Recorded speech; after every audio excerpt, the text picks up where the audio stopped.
Good evening, everyone. I'm Elizabeth Radow. I'm the president of the League of Larchmont Mamaroneck, and I'm welcoming all of you here and at home this evening on behalf of the League of Larchmont and Mamaroneck and Rybrook, and Portchester. Deborah Reisner, who's the president of that league, is here with us this night. Are you ready for the great debate? All right. Just a couple of announcements. The League of Women Voters is a strictly nonpartisan organization. It is neither supports nor opposes candidates for office at any level of government. This year, during our voter registration drive, we, on behalf of the community, heard a number of different sentiments about the elections, and people on the board decided that it was important to write a letter to the community. This is a letter that I, on behalf of our league, sent to the community. I don't know whether you've had an opportunity to read it in the papers, but if you would bear with me, I'd like to read it now. It's fairly short.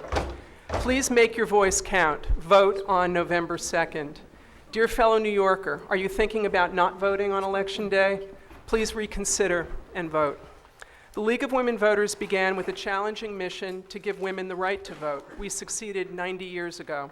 The League's hard-fought effort resulted in the passage of the 19th Amendment. That was 90 years ago.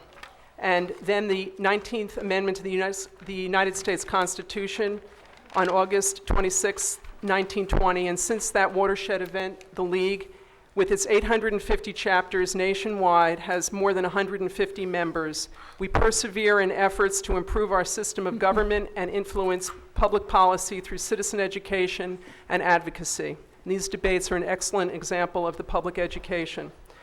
During our voter registration drive this year, as I just mentioned, our local League volunteers listened to expressions of frustration from area residents ranging from apathy to complaints of disenfranchisement. The privilege of our democracy brings with it the right and the responsibility to cast your vote for individuals you believe will best represent your interests locally, in Albany, and in Washington. At its very core, America's democratic form of government cannot function or improve without you, the voter. The best way to predict the future is to create it. Please make the time to vote on Tuesday, November 2nd. The polls will remain open from 6 in the morning until 9 o'clock in the evening. And for general questions regarding the election, you can call the Westchester County Board of Elections, 914-995-5285.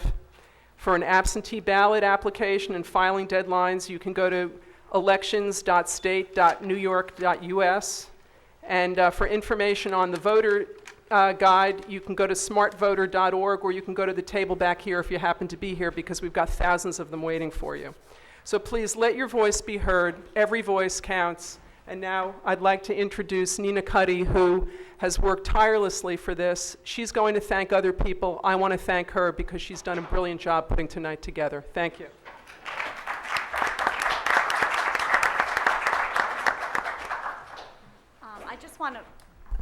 I'm shorter. I just wanted to thank, first of all, the candidates for their participation. We have 3 debates going on tonight for the New York State Senate, the New York State Assembly, and also for the Village of Mamaroneck Board of Trustees. I want to thank the moderator, Adelaide Digiorgi, who has served as the County League of Women Voters president and also as the president for Bronxville, and we appreciate her being here. I do want to thank the town board of the town of Mamaroneck for providing the facilities to us, and also to LMC-TV. I express my gratitude on behalf of the League for putting this together. We're also being filmed by The Loop, and there is a project going on with SUNY Purchase. They're also doing filming, so this debate will be televised and telecast elsewhere so that many people can hear what the candidates have to say, and we're very grateful for that. I want to thank Carolyn Pomerantz, who is our timekeeper, and there's a whole host of people who are in the background working. They've drafted questions, they're collecting questions. They've been very helpful in putting this event together, and I'm grateful to all of them. You will see that there are people walking around, Beth Radow and Sue Hertz and others, who have questionnaire forms. So if you have a question that you would like to ask the candidates at the point at which the audience can ask questions, just kind of wave them down and they'll give you the form, fill it out, and we'll bring them in the back and put them into some kind of order. We do that because we want to avoid having the same question asked over and over and over again when there are so many important issues that the candidates should really touch on. So please look around. Debbie has them, Sue has them, Beth has them. Look around for the forms and fill them in. I think that's the extent of it. I do want to tell you that there are some upcoming league events. We have 2 issues breakfasts, one in at Hector's Cafe on Friday mornings at 8:15, the first Friday of the month. The next one, which is on November 5th, Hector's Cafe is on Mamaroneck Avenue. The theme is giving back to the community, and we will have Ben Nagin, who is a Larchmont Mamaroneck resident and stem cell donor, Melinda Lehman, the executive director of the food pantry, and Maria Venezia, who is the executive director of the Sheldrick Environmental Center. Our issues breakfast after that will be in December, the first Friday, Hector's Cafe again, 8:15. Everybody's welcome, and we'll be talking about the library and the bond issue in Mamaroneck. On November 16th at 7:30 p.m. at St. Thomas Church, the League of Women Voters of Larchmont Mamaroneck, in connection with the local summit, is putting on a program about flooding. And where do we stand? What kind of flood mitigation is going on in Mamaroneck? What are the plans? What are the problems? It will be a panel, and there will be representatives on that panel from the Westchester County Flood Task Force, from the Village of Mamaroneck, and from the Army Corps of Engineers. It will be an evening meeting at 7:30 with the summit, and we hope to see you there, St. Thomas Church. And finally, on December 6th at 7:30 p.m., we're having a special presentation at LMC-TV studio in Mamaroneck High School. We have present at that meeting the award-winning eco-entrepreneur Diane McEacher, and I hope I pronounced that correctly, who is the author of Big Green Purse. And it should be really interesting and a fun beginning to the holiday season. We hope that you will all attend. And now I thank everybody for their patience. It's a long night, I know, so and we also have Students Inside Albany, which is a scholarship program, and the League of Women Voters will be doing it with both in Rye Brook, and Portchester, and we will be doing it as well.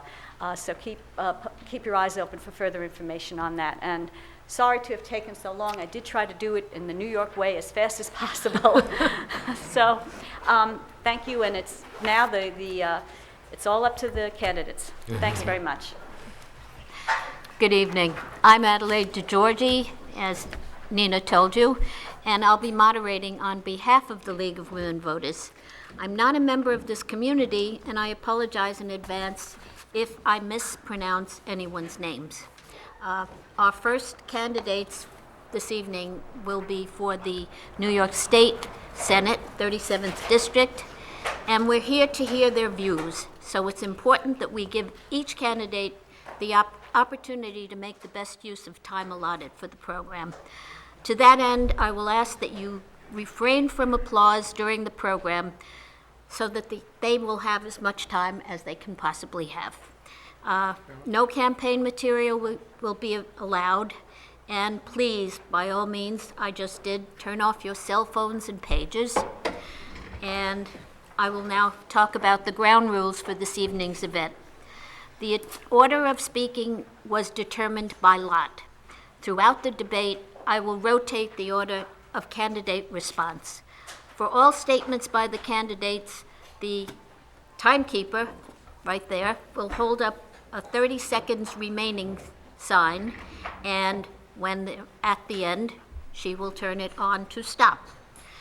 And of course, no comments of a personal or abusive nature will be permitted, and I will rule them out of order. Each candidate will have up to 1 1/2 minutes for an opening statement. At the conclusion of the opening statements, the segment for league and audience questions will begin. The first questions are from the League of Women Voters, and they will be 3 questions, followed by audience questions. Our rules are so that questioners from the audience will be asked to confirm their presence by raising their hand when their question is read. Also, as Nina said, we will try to avoid redundant questions and combine audience questions that are the same or similar. During this first debate, League representatives will continue collecting questions from you folks, so please hail them down and write out your questions. They have to be brief, they must address an issue, and they may be directed to a specific candidate, but both candidates will have the opportunity to respond to each question. 1.5 minutes will be allowed for each response, and the timekeeper, as I said, will notify when that happens. So now I'd like to introduce the candidates for New York State Senate, District 37, Suzi Oppenheimer, Bob Cohen. Ms. Oppenheimer, Senator Oppenheimer, is running on the Democratic and Working Family Party lines. Mr. Cohen is running on the Republican, Conservative, and Independence Party lines. And now each candidate can make a 1.5 minute opening statement. They drew lots, and the first speaker is Bob Cohen. Mr. Cohen. Thank you very much. As you heard, my name is Bob Cohen. I'm running for the New York State Senate, the 37th Senatorial District. I reside in Westchester County with my wife and 3 children. We've been here for about 20 years. We moved up, like so many other people, from the city as our children were approaching school age and decided that we wanted the green grass and the great schools of Westchester County. But in doing that, you know, I've been here for 20 years, and I've seen my state and my county and our towns change. I've seen what's happened here. I'm most concerned about what I see in terms of taxes. I see our taxes have been going up and up constantly and consistently year in and year out. And no matter what we seem to say and no matter who we seem to send to Albany, our taxes keep going up. So I'm personally, as I say, I'm fed up with what's going on with our taxes.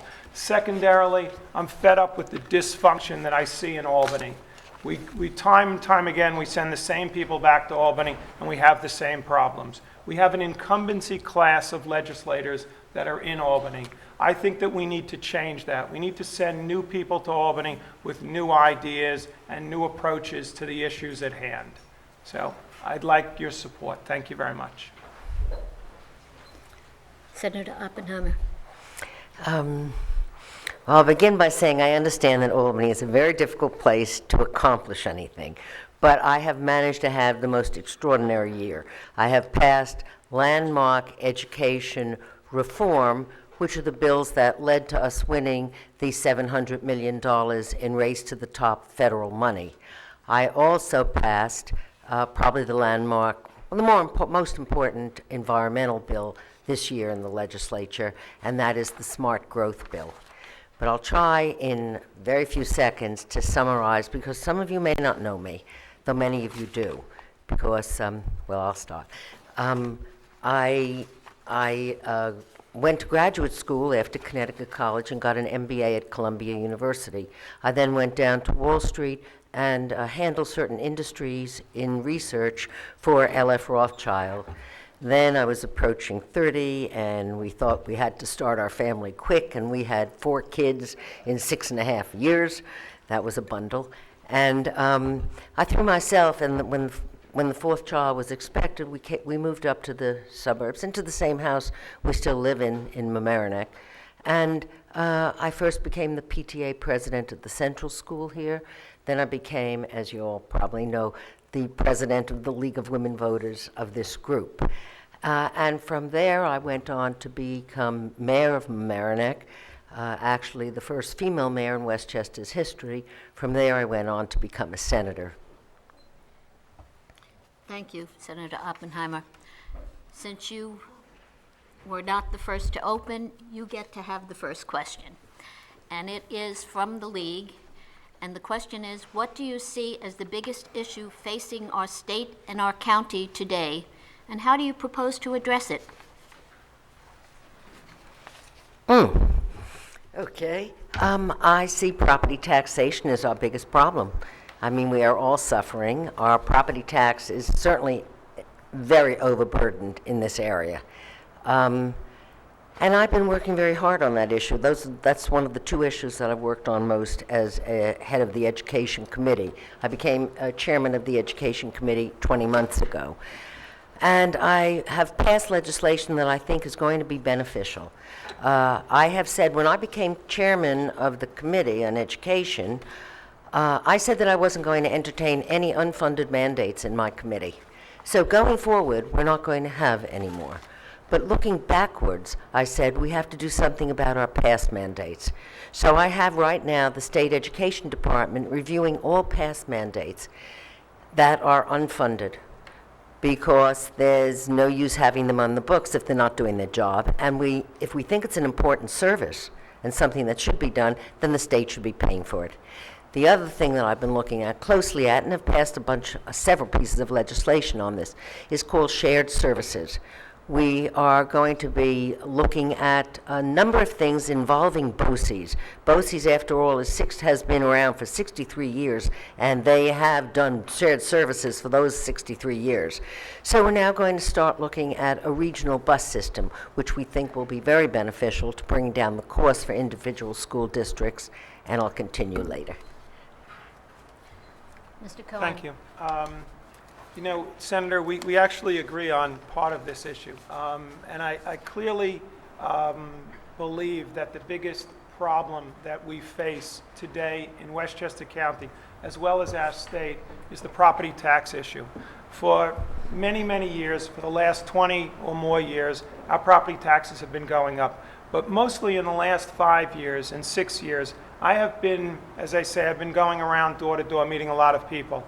In the last 6 or 7 years, property taxes in many of the towns have literally doubled. People whose taxes were $6,000 have become $12,000. People at $15,000 have become $30,000. We need to solve that problem. And the question was asked, what should we do to solve that problem? What I believe we need is a property tax cap of 2%. The property tax cap of 2% will control the growth in taxes going forward. And to start with a 2% cap, I think is fine. We can also, and need to look at secondarily, is mandates, unfunded mandates, which have been coming down from Albany for years. This is not a problem that just started 6 months ago or a year ago or 2 years ago. For many years, Albany has been passing unfunded mandates. What I've been saying is that if Albany passes a mandate, they need to send a check with the mandate. No longer can they pass a bill and send the cost of that bill down to local taxpayers to pay for. Thank you. You now get the second question from the League, which is, well, it's 2 parts actually. A New York Times article recently reported that New York has promised approximately $200 billion worth of health benefits to retirees with very little set aside to meet that obligation. There is also an anticipated shortfall in pension funding. How do you propose that New York meet its obligation? That's part 1. Part 2 is, do you support legislation that would change health and retirement benefits to current and/or future public employees? Big one. The, In 1.5 minutes. Yeah. let me try to address the question. We have in New York a system of tiers that allows for whatever employees are hired at a particular time go into a particular tier. Currently, we're in Tier 5, and that tier is a defined benefit plan. What I'm proposing is that we have a new tier, a Tier 6, which would be a defined contribution plan. The difference between a defined benefit and defined contribution plan is that in a defined benefit plan, the employee has a set benefit at the end of his retirement period, whereas in a defined contribution plan, the money is paid each year into that plan by both the employee as well as the employer. And then it's like a 401k, so at the end of the time, that person can either take it with them or receive their retirement from that money. So if they leave their job sooner, they likewise can take the defined contribution or the 401k with them. I think that's the key to solving our problem. We need to start that for all new hires in the state. That will, in my opinion, begin to solve the problem, because this is a long-term problem. It's a problem that the legislature has not dealt with for year after year after year. They have consistently kicked the can down the road, just like in our last budget. They raised taxes, they raised spending, and they borrowed more money this year to balance the budget. Thank you, Mr. Cohen. Senator Oppenheimer. That isn't true, but let me address the question. Are we going to see more tiers? First of all, we did pass Tier 5 last year, so that was quite a change in many facets of our employee contribution and length of time that they have to contribute, so that was a big change. And I do believe that we will see more tiers coming our way, basically because we've run out of money. It's as simple as that, and we have to think of a way where we're going to see more employee contribution. I think there's little doubt about that. My personal opinion is that I'd like to see an employee contribution of perhaps 15% for health care done first to the legislature, because I think we should be the ones leading the way. If we're trying to convince other people to follow us, then I think we should start there. I think we also have to look at the inflated retirement costs. We know that people are double dipping. We know that there is pension padding, and we simply have to cut down on the abuses. There are tons of loopholes which trucks could drive through, and I think we have to attack that and certainly say that in the last 3 years of a person's employment, they can't suddenly raise their salary double by doing additional overtime work.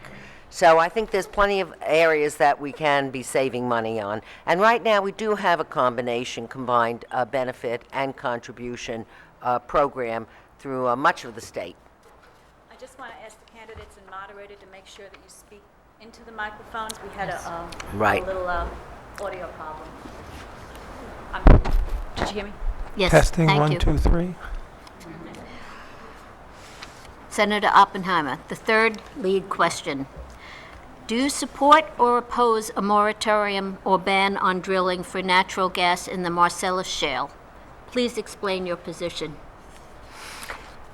Well, I'm on both bills. There was a stronger bill than the one that passed, but I co-sponsored the one that passed. I'm very much opposed to drilling in, not only in our watershed. I feel that we should not be drilling in the Oneida, and we should not be drilling in the Marcellus, because one is our water supply, and the other is the water supply of Syracuse. But I got to thinking about that, and I said, well, it isn't very nice of me. What am I saying about the rest of the state? That they should have bad water just because they aren't in these two shales? So I wanted to put in a bill that simply banned it. I am the co-sponsor of the bill that did pass, and we are going to be studying the DEC is going to be studying this issue, and there's going to be a response from them by May of this next year. And it's my thinking this is much, much too dangerous thing to be dealing with. It's going to be taking billions of gallons of water out of our streams and our lakes, and it's going to be replacing those gallons with whatever comes out from this cocktail, which we know is very toxic, that is going to be used with the water. And the toxic water is going to have to be taken away and put somewhere. And where are you going to put this toxic water, which we know is pretty terrible? We've seen what's happened in Pennsylvania. We've seen what's happened in other states. Thank you. Mr. Cohen. Thank you. First, I'd like to correct, I want to make a point about something that Senator said earlier. You said that you had passed Tier 5 about a year ago, I think is what you referred to it. And then you went on to describe all the things that you're going to do in the future. I would have, if I were in the Senate at that time, I would not have waited to the future to do those things. I would have brought those things into Tier 5. And if we had started sooner with changing our pension system, the benefits would be sooner and our tax bills would be lower. So I just point that out to you, Senator. You had the opportunity to do something about it with Tier 5, and obviously you didn't. In terms of the Marcellus Shale, I support the DEC, which has been saying that they need to study. We have actually a moratorium, a one-year moratorium on drilling there, and I would like to see the report from the DEC determine exactly what the problems are and what the costs are. To arbitrarily say that we're going to ban it without actually having the report, I think is unrealistic. First step is let's study the problem, then let's see what the solutions are. If the solution is to ban it, then I'll support banning it. If there's an alternative solution that accomplishes our goals of energy independence, then we should consider that. But we shouldn't arbitrarily just ban something because we don't know exactly what it entails. I know. We should first study it. Thank you, Mr. Cohen. You're welcome. We will now go on to questions from the audience, and the first one is directed to Senator Oppenheimer. Albert Mirror, would you raise your hand? All right. Mr. Mirror is from New Rochelle, 35 Shady Glen Court. He talks to the fact that, can you hear me? Can you hear me? Can you hear me now? Yes, Okay. yes. Okay. Mr. Mirror's concern is that more and more money has been spent on our school for the past 26 years, and he feels they are still not up to par.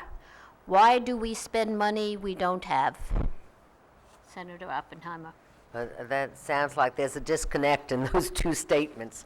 I just want to mention one thing that has just come up. And you must remember that tiers are really a result of contract negotiations. So it is not up for me in the legislature, not a party to contract negotiations, which are done between the government and the various unions. I do not have a place in those contract negotiations. I just thought I'd explain government to you.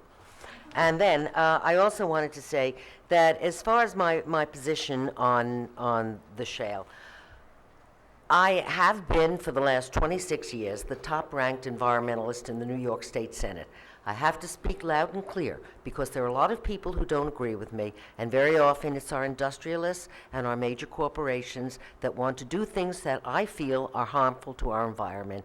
I support them in many things, but not in an area where it's going to be harmful to the people and my kids and my grandkids. It's not going to happen.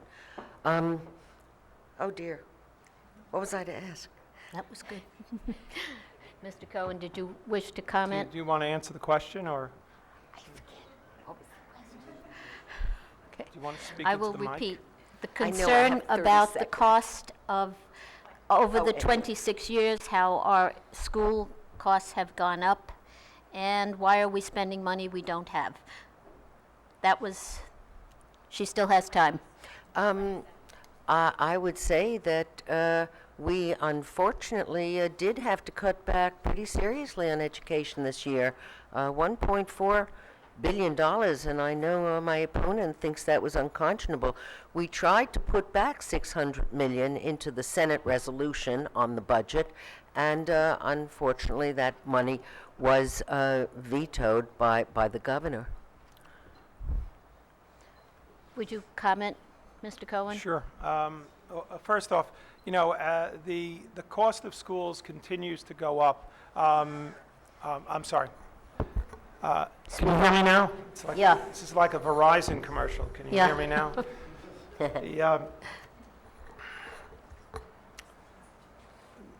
The important thing in terms of dealing with our schools is, are we getting value for our educational dollars? New York State is actually spending approximately $17,000 per student. We look around at other states, and take Massachusetts, for example, they're actually spending less. They're spending $13,000. But yet the level of education in Massachusetts is approximately the same as in New York. The reason why I bring that up is because in Massachusetts, they actually passed a property tax cap of 2.5% about 20 years ago. And after 20 years of that property tax cap, their taxes are now about in the middle range of all the states in the union, where our property taxes are the highest in the country. So I think that we can combine good education for our students and also a reasonable tax base for our adults. They can't hear me? Are we having, I think we're having a little audio Minor problems problems right now. with the audio. Pause here, I can try and adjust the mics. Would you Okay, adjust are the we- time, please? Yep. Is that all of us, or just some of us? In particular. Is it because we're too close or too? Well, when you're far, we can't hear you, I think. Yep. I think you were not close enough before, and I don't think the senator was projecting enough, but that's my guess. Okay. Okay. All right. Can you hear me? Yeah, you've got an echo. We do have an echo. I'll More than try an to talk echo. into this. We have a question from Jacqueline Cooperman of Larchmont. There she is. And it's similar to a question, I think he said how time. So oh, I'm sorry. we can go on to the next question. It's fine. Okay, the next question is yours to begin Okay. with, so, So I can get an extra 20 seconds there now. okay, fair enough. Jacqueline Cooperman, and it's similar to a question by Peter Ybarra. Is Peter in the audience? There he is, all right. Westchester County is one of the highest taxed counties in the state of New York. Actually, it's the highest taxed county in the country. What can be done to ease our tax burden? And this is a question for both of you. Oh, as I said earlier, can you hear me? As I said earlier, I think the first step to ease the tax burden in this state is the property tax cap. As I've said, we need a 2% property tax cap that will go across the board for all people in our state.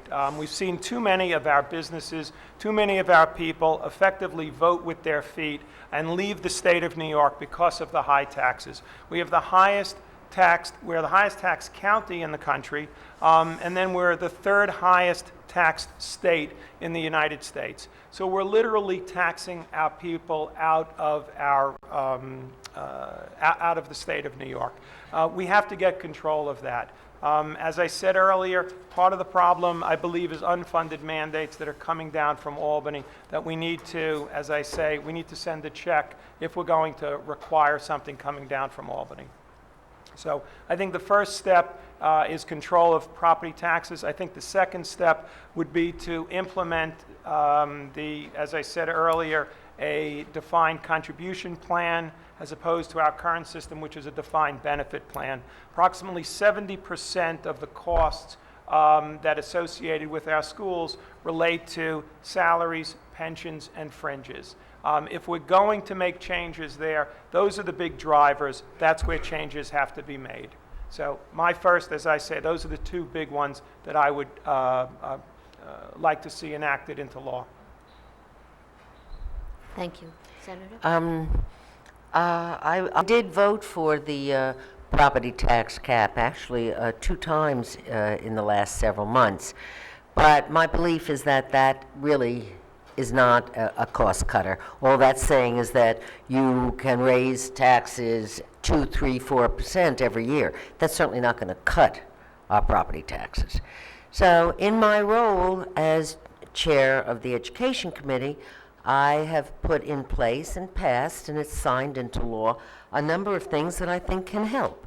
For example, we all pay for our libraries. My bill will permit libraries to do cooperative bidding, so that instead of going out for equipment and services and supplies, as one library, which is the way it has always been in the past, all of Westchester can now cooperatively bid. It'll be a lot cheaper to buy 500 computers than to buy 4. I've also passed another bill, and it's signed, to have BOCES do the telecommunication services for our libraries. It's very expensive for our libraries. That's another area that we'll be saving money on. I also have passed a bill that will cut red tape. It's called the Paperwork Reduction Bill. It's for our schools.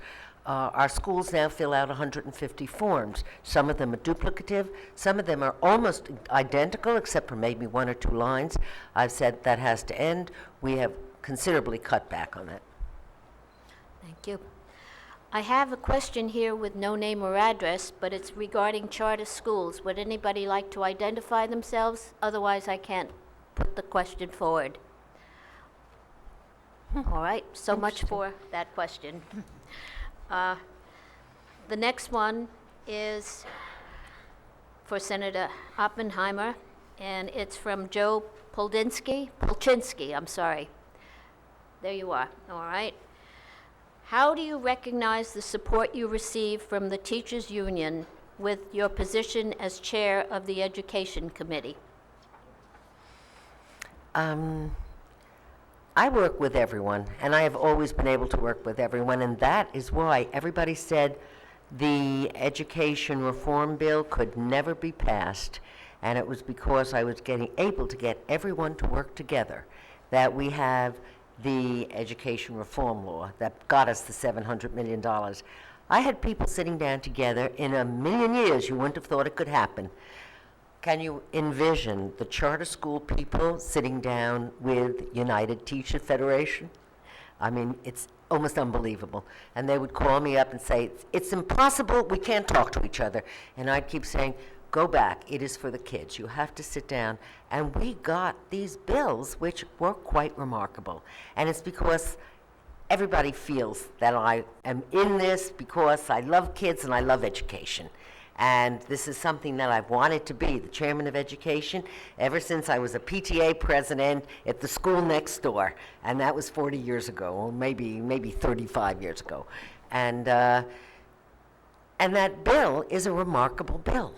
That bill is going to change totally the way we teach teachers, the way we evaluate teachers, the way we promote teachers, and if necessary, the way we dismiss teachers. No longer is it going to be 30-20A. If it's an ineffective teacher, after 2 years of being evaluated that way, that teacher is out in 60 days. A lot better than the rubber Thank room. you. You know, it's interesting to hear how the bill was crafted. I was under the understanding that the legislature decides and negotiates the terms of these bills. I wasn't aware that you put the UFT and the charter schools and you asked them to come up with it. I think it's more that the legislators that apparently should be the ones that should be negotiating this bill and working together for the best interest of the children, as opposed to putting the union and the charter school people together. The way I would see that we would solve problems like this is that you send legislators and senators and assembly people to actually solve these problems. We don't necessarily want the special interests in that room trying to influence the various legislators on what position they should be taking. We want the legislators to be talking and understanding what the issues are and considering what's in the best interest of the children. And moving off that topic for a moment, you know, we talk about the $700 million. $700 million that we're talking about is a one-shot deal from the federal government. It's come to us and we're very thankful for it. 68.5% of that money is going to New York City. The balance of it is going to New York State. But I know in Scarsdale, the school superintendent said zero money is going to Scarsdale. And I wonder exactly how much money is going to Mamaroneck schools or Portchester schools or Rybrook schools. Thank you. The next questions I have are from Jacqueline Cooperman, but you've already had one, so I'm going to hold these, and if time allows, we'll ask these two questions of yours at the end of this session, just to give everybody a chance. Paul Peckman? Is he here? Okay. Mr. Peckman talks about speaking. Here we are on education again. We speak about winning 700 million education dollars. None of them went to Scarsdale virtually. How do you defend the allocation of these dollars? And of course, this is for you, Senator Oppenheimer.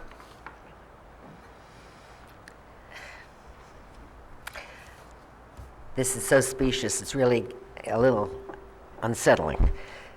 The money is going, yes, 50% to Title I children. And do you know why it's going to Title I children? Because 50% of our children are not, in the Title I areas, are not graduating from high school. Is that something that you want to see in America? Is that something you want for your state? I tend to think that these children will have a road to nowhere, except the nowhere is normally prison. We cannot have that. We simply can't have that in this country. We have to have everybody, when they graduate from high school, either prepared for a career or prepared for college. If they're going to be part of this economy, they have to graduate from high school. And we are revamping most everything that we've done in the past. We are revamping curriculum right now. We are revamping the way we teach teachers.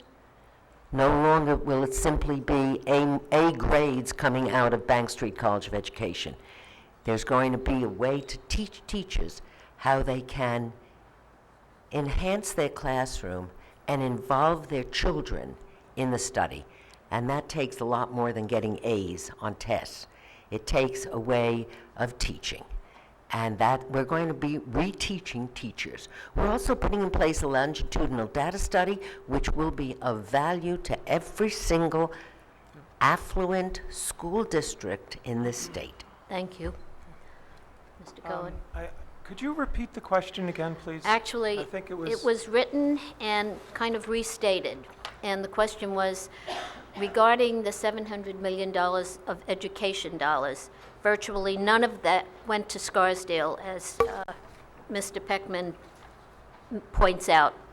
And he asked how Senator Oppenheimer defended the allocation of these dollars. Well, you heard how Senator Oppenheimer defended the allocation of these dollars. Apparently, although she sent out a flyer saying 700 million reasons to vote for Senator Oppenheimer, apparently none of those reasons actually came to our school districts. They went to New York City, they went to other places. But that's not really the issue here. If we want to improve education, we need to focus on improving education. Senator Oppenheimer, for 26 years, has been in the state legislature. And for 26 years, we've heard of different ideas to improving education. But those ideas have not been put into practice after all these years. It's only with Race for the Top that we now have a longitudinal study. It's only with Race for the Top that we now have some of the first steps to changing the educational system for the better in our state. I think we should have done these things a long time ago. I think there's a lot of things that we need to start focusing on now. There's an issue of tenure. A lot of parents are concerned about tenure, about the 1% of teachers, or maybe less than 1% of teachers, that are protected by tenure that should not be protected by tenure. 99% of all our teachers, I think, are excellent teachers. But that 1% stands behind tenure.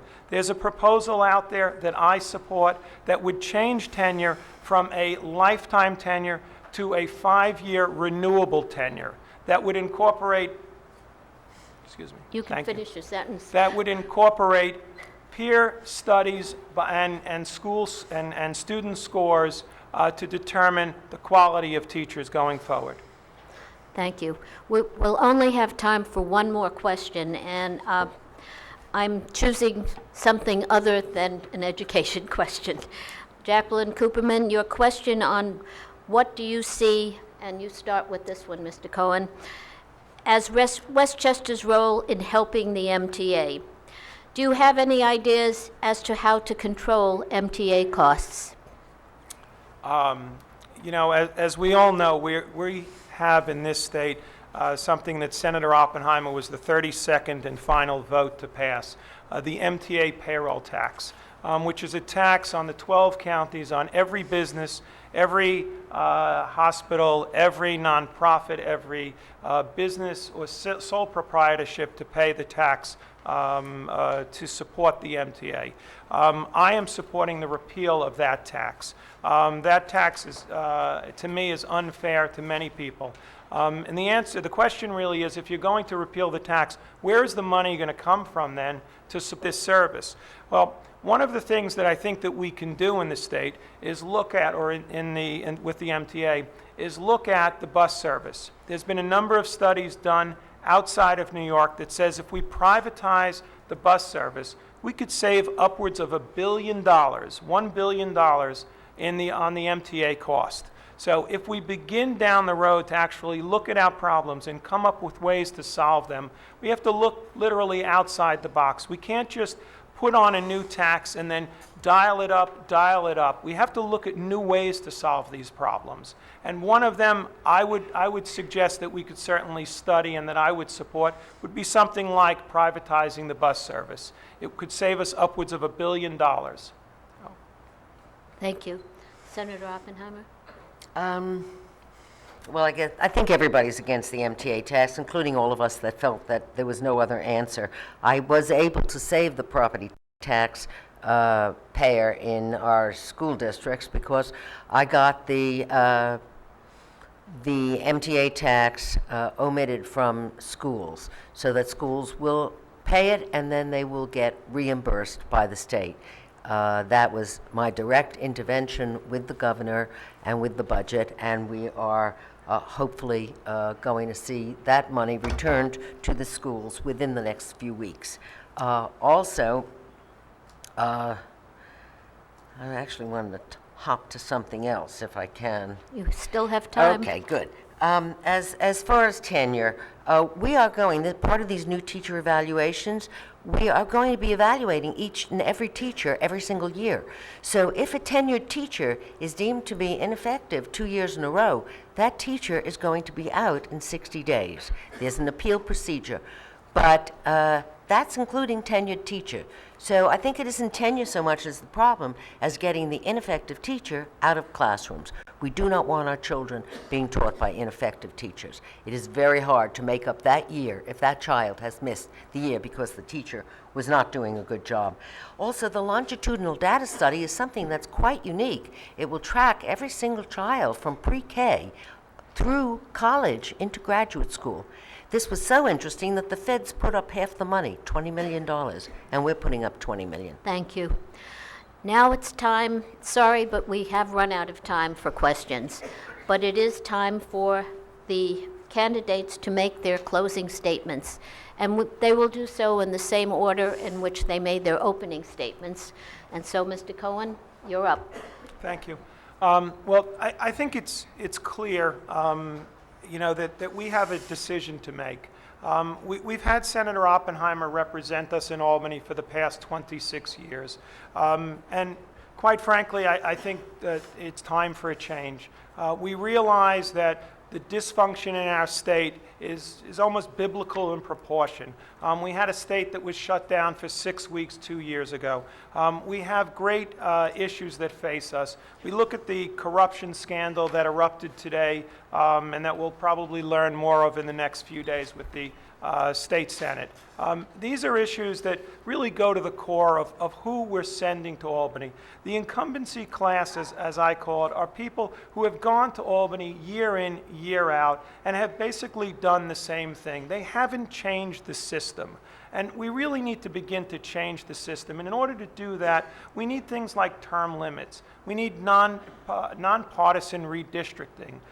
We need to look at the primary system to come up with different ways so that we could have what's called jungle primaries. There are a number of proposals out there that we could use to begin to change the system in Albany that has failed us for so many years. We see the failure in our high property taxes. We see the failure in schools that are not up to standards. We see the failure in many different ways in our state. We can change that. We can vote on November 2nd to elect new leaders to Albany. Thank you. Senator Oppenheimer. Well, I think as many of you know, I am committed to public service, having started with PTA, being the League of Women Voters president here, and it's my honor to represent you, and I really try my utmost to do the best for my communities. And mentioning nonpartisan redistricting, that is one of my bills that I'm a co-sponsor of. I put it in when I first went into the Senate. Also, I have strong limits on campaign contributions. I'm very much a reform person, and that's why I'm very much looking forward to working with who I hope will be our next governor, Cuomo. I would just like to take a moment to say that in the last 20 years, since the Democrats have been in control of the Senate, and mind you, that's only the last 20 months. Did I say years? I meant months. Because for 70 years before that, it was, this body, the Senate, was controlled by the Republicans. But in 20 months, here's what we've done. We ended the Rockefeller drug laws. We closed 4 prisons. We have put in controls on public authorities. We have insurance companies now covering autism. We have no-fault divorce, the very last state in our country to finally get no-fault divorce. Dignity for all students, an anti-bullying bill. A bottle bill. How long have we worked on the bottle bill? Prior approval for all insurance increases. Originally, the insurance companies just did what they wanted. Further protections for domestic violence. I think we've done a great deal in our 20 months. Thank you. Thank you. I want to thank both the candidates, and we will now have a 2-minute break. Thanks so much. Yeah.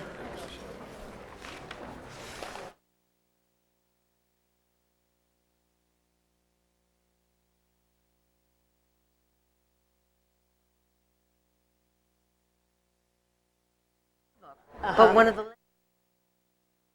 lens.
again, there will be people walking from the league. For anybody who wants to take a form and write a question, just look for a league member and they'll give you the proper form. Thank you. Hello again. Now I'd like to introduce the candidates for our second debate for the office of New York State Assembly, 91st District, and they are George Latimer and Bill Reed. Mr. Latimer is running on the Democratic, Independence, and Working Family Party lines. Mr. Reed is running on the Republican and Conservative Party lines. As in the prior debate, they will each have 1.5 minutes for an opening statement, and they will be signaled by our timekeeper when they have 30 seconds left to go, and a stop sign when they are complete. So at this point, Mr. Reed got the lot to start. So he's going to begin with his opening statement, and then Mr. Latimer will follow with his. And then the first question will be taken by Assemblyman Latimer. Mr. Reed.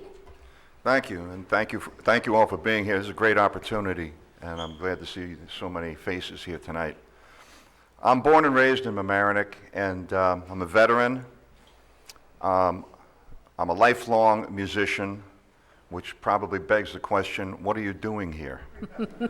So I'd like to explain that with, well, first of all, my friends ask me that all the time, and I tell them that for the first time in my life, I actually have someone I can vote for with a great deal of enthusiasm. But that's the bad news. That's the good news. The bad news, it's me. And by virtue of winning this election, I will have to go up to East Berlin, I'm sorry, Albany, and take part in what's going on up there and hopefully have a positive impact. I'd like to start by saying that one of my favorite founders is Benjamin Franklin, and he said that politicians, like diapers, need to be changed regularly and for much the same reason. So I'd like to. I'm a firm believer in that, and I'll try to do my best to accomplish that on November 2nd. So I hope you'll all come out and vote and make sure you understand what the issues are. And I want you to know that I want to get Albany out of your pocketbook, off your back, out of your life. I don't see how it could possibly benefit us to have our choices and wallets removed at the same time. Thank you. Assemblyman Latimer. Thanks very much. It's a pleasure to be here in a room that I've been in many times over the years. I've been here to give an update to the Mamaroneck Town Board about things that were happening in Albany. I've been in this room to conduct a public hearing on the state budget over the years. So it's a place that's very familiar to me. And Bill and I are competing for a seat that, for our purposes here, includes all of the village of Larchmont, the village of Mamaroneck, and the town of Mamaroneck, as well as some other neighboring communities. We're at a very critical point in the state and in the nation right now. And it's nothing that we don't understand, but I think this moment is going to define not just what direction we go in, not just which political party wins an election or what individual wins an election, but what we see as the role of government, and more importantly, how we see ourselves as people. There's no denying that there are terrible problems in Albany. These problems did not happen in the last 2 years or 6 years. They've been developing over 30 years.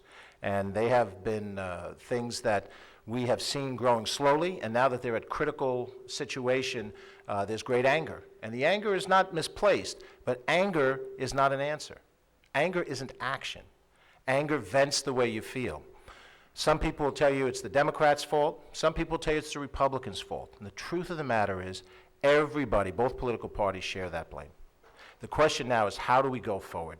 My belief is that we go forward with smart, tough, negotiating, intelligent decision-making that involves people in the community. That's the kind of representative I've tried to be, and that's the kind I would hope to be over the next 2 years. Thank you. At this point in time, we will have 3 questions from the league, followed by questions from the audience. Each of the candidates will have 1.5 minutes for their response. The first one will go to Mr. Latimer, but it's 2 parts. It's a question for you and then a question for Mr. Reed. It's on the New York State Legislature and their failure to submit a budget on time. This year's budget was passed on August 3rd, more than 4 months after the fiscal year began. As an incumbent, Assemblyman Latimer, what have you done to try to get the budget completed on time? And if re-elected, what would you do to ensure a passage of a timely budget? Hold on. Mr. Reed, as a new member of the legislature, what would you do to end the logjam to ensure passage of a timely budget? So, Thank you. Well, first off, it's important to note that this year's budget was late and was hideously late, but in my prior 5 years in the state legislature, we delivered the budget in the Assembly on time 3 of those 5 years. Now, that's nothing to be praised about. I never got a high grade on a term paper just because I turned it in on time. But the perception that the budget is always late comes from a track record that began around 1984 and continued till about 2004 before I got into the legislature. The fact that the budget was late this year was not, in my judgment, dysfunction, the word that you hear tossed about all the time. There is a deep, fundamental disagreement between people of different philosophies and different regions of this state. This budget was late, not because people are stupid. It was late because New York City legislators held out to try to get more state aid for education. This budget was late because the healthcare industry was scheduled to get significant cuts to healthcare in order to balance the budget, and those people that backed that fought very hard to have that happen in an on-time fashion. And there are issues that relate to the Senate. I'll stick to the Assembly side of it. What any one individual does, remember, you're electing one member out of 150 to serve in a legislature. Any of us, Bill, myself, or any other legislator that promises an end result is no different than you as a lawyer in a law firm promising what you can do as a partner when you know that there's a managing partner and hundreds of other partners in that law firm. What I try to do, what I have done, is articulate very clearly what I'd like to see happen, and then identify what I'm willing to compromise in order to close the budget, and then urge colleagues of mine to do those very actions to close the budget on time. thank you. Mr. Reed. Yeah, I don't differ greatly from what George just told you. I think that's entirely true. People have different ideological positions. They have a different vision from where they want to see New York State government to go, and so it's only natural that they're going to contend over these issues. It's just human nature, and it's actually the Assembly is a deliberative body, and that's what that means. You deliberate, you argue, you try to stand your ground and get your position passed. I think the problem, though, is the sheer volume of issues that the state government has taken unto itself over the decades. They're incompetent to do most of the things that they're trying to do, not because they're lesser human beings, but because they're ordinary human beings. They're just, you can't expect a person to be an expert in insurance, an expert in land use, an expert in environment. No one person is really going to be competent in all of those areas. So I think what we need to do is, one of the things I want to do is get government out of the insurance business, and I'd also like to get them out of the education business. I'd like to see us have a voucher system whereby our parents, instead of having all of these commissions decide whether or not your child is getting a good education, how about this? Why not let the parent decide whether their child is getting a good education? And if they're not, they don't have to wait 2 years while the powers that be decide whether a teacher is going to get fired, and you still have to go to the same school. You can actually take your child out of that school and go to another one that very day. Thank you. Our last lead question for the two of you is, and this one you start on, Mr. Reed. For 3 years in a row, and we've all heard this, Westchester County has been ranked the highest taxed county in the United States. Many residents of the state and county feel they can no longer afford to live here. Given the current economic conditions, what 3 things would you do to reduce the tax burden on state and county residents? Well, first of all, to reiterate, the state is trying to do too much. There's no free lunch. Everything you want to, whenever you ask the state to do something, if you want Albany to do something for you, what you're effectively doing is you're asking them to to confiscate money from your neighbors in order to do it. You cannot spend money unless you then replace it. So every nickel that Albany spends is taken from the people. So that generates all of these tax expenditures and everything else. Nothing's going to happen until we address spending. So we've got to stop this. We have to act like adults. We have to be responsible. We have to stop asking Albany to give us goodies, only to have all of those expenses forced on our children and grandchildren. So the things that I would like to do would, as I said, the voucher system.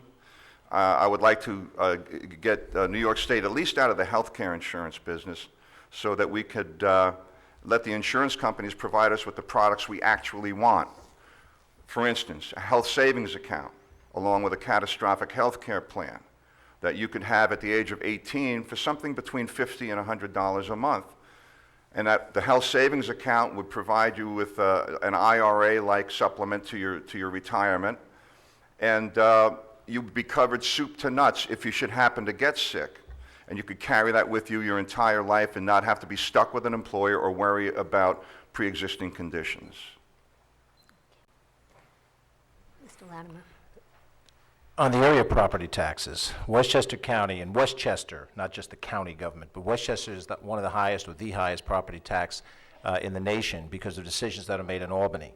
Now, I can identify the three things that I'd like to change, but I can't tell you how hard it is to change these things because it involves convincing people, primarily my colleagues who represent New York City, that these changes are needed changes and that they would vote for them. The first change I would do is I would end the practice of having the county government pay for Medicaid costs. New York State is one of two states in the nation, North Carolina being the other, where Medicaid costs, which are exploding, they're going year over year in a higher fashion, that are picked up by county property taxes. If you eliminated that requirement, now that puts a further burden on the state budget, but that relieves that burden of the county budget, and then the commitment would be that the county would reduce county property taxes by the exact dollar amount that the Medicaid costs would be shifted away from the county to the state. This is not radical. 48 states do what I've just described. The second major thing you need to do, and this is somewhat more radical, but it's being done in Michigan and some other states, we need to take the bulk of funding of schools away from property taxes and place it on income taxes. And that is a fairer system for people who are senior citizens, people who are young couples starting out. They pay proportionate to their income.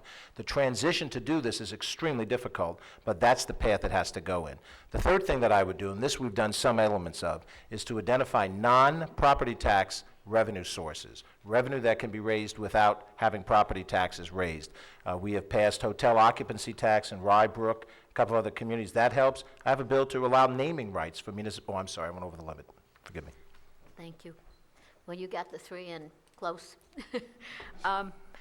We now go to questions from the audience, and the first one that we will entertain is from Joseph Murphy from Franklin Avenue. Are you here, Mr. Murphy? Okay. Thank you.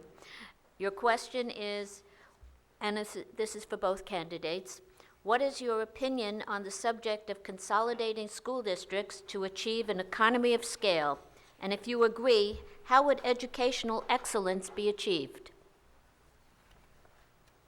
And I believe you begin this one, Mr. Latimer. Okay. I think that there's an economy to be gained in consolidation of certain services, but I believe that most parents want neighborhood schools, certainly at the elementary school level. And my understanding is that it's certainly a crazy quilt pattern. Where does Ryeneck begin and Mamaroneck end, and why is there an overlapping jurisdiction? But the bottom line is, and I've experienced this in my own life, that I think a mom or whatever parent has supervision over a child wants that child at the elementary school level to be nearby, to be in an immediate neighborhood in a jurisdiction. I've lived in a county, Fairfax County, where you had a countywide school district. That was not imposed, that evolved out of the growth of the county. So when we talk about consolidations, Joe, I would see consolidations happening in certain, to use a broad phrase, back of the house functions. Things, some of which may be possible through BOCES as it exists now, some of which may be cooperative arrangements between existing school districts, purchasing for certain personnel functions, things where you don't need to have one person in each of the districts to do it. But I think at the end of the day, if somebody says, let's consolidate school districts, the savings implicit will wind up by closing a school. You have 3 elementary schools in District 4 in this, you combine them, you don't have 7. If you're going to save money, you have 6.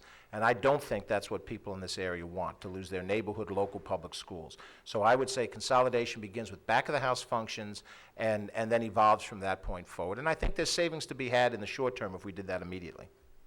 Thank you. Mr. Reed.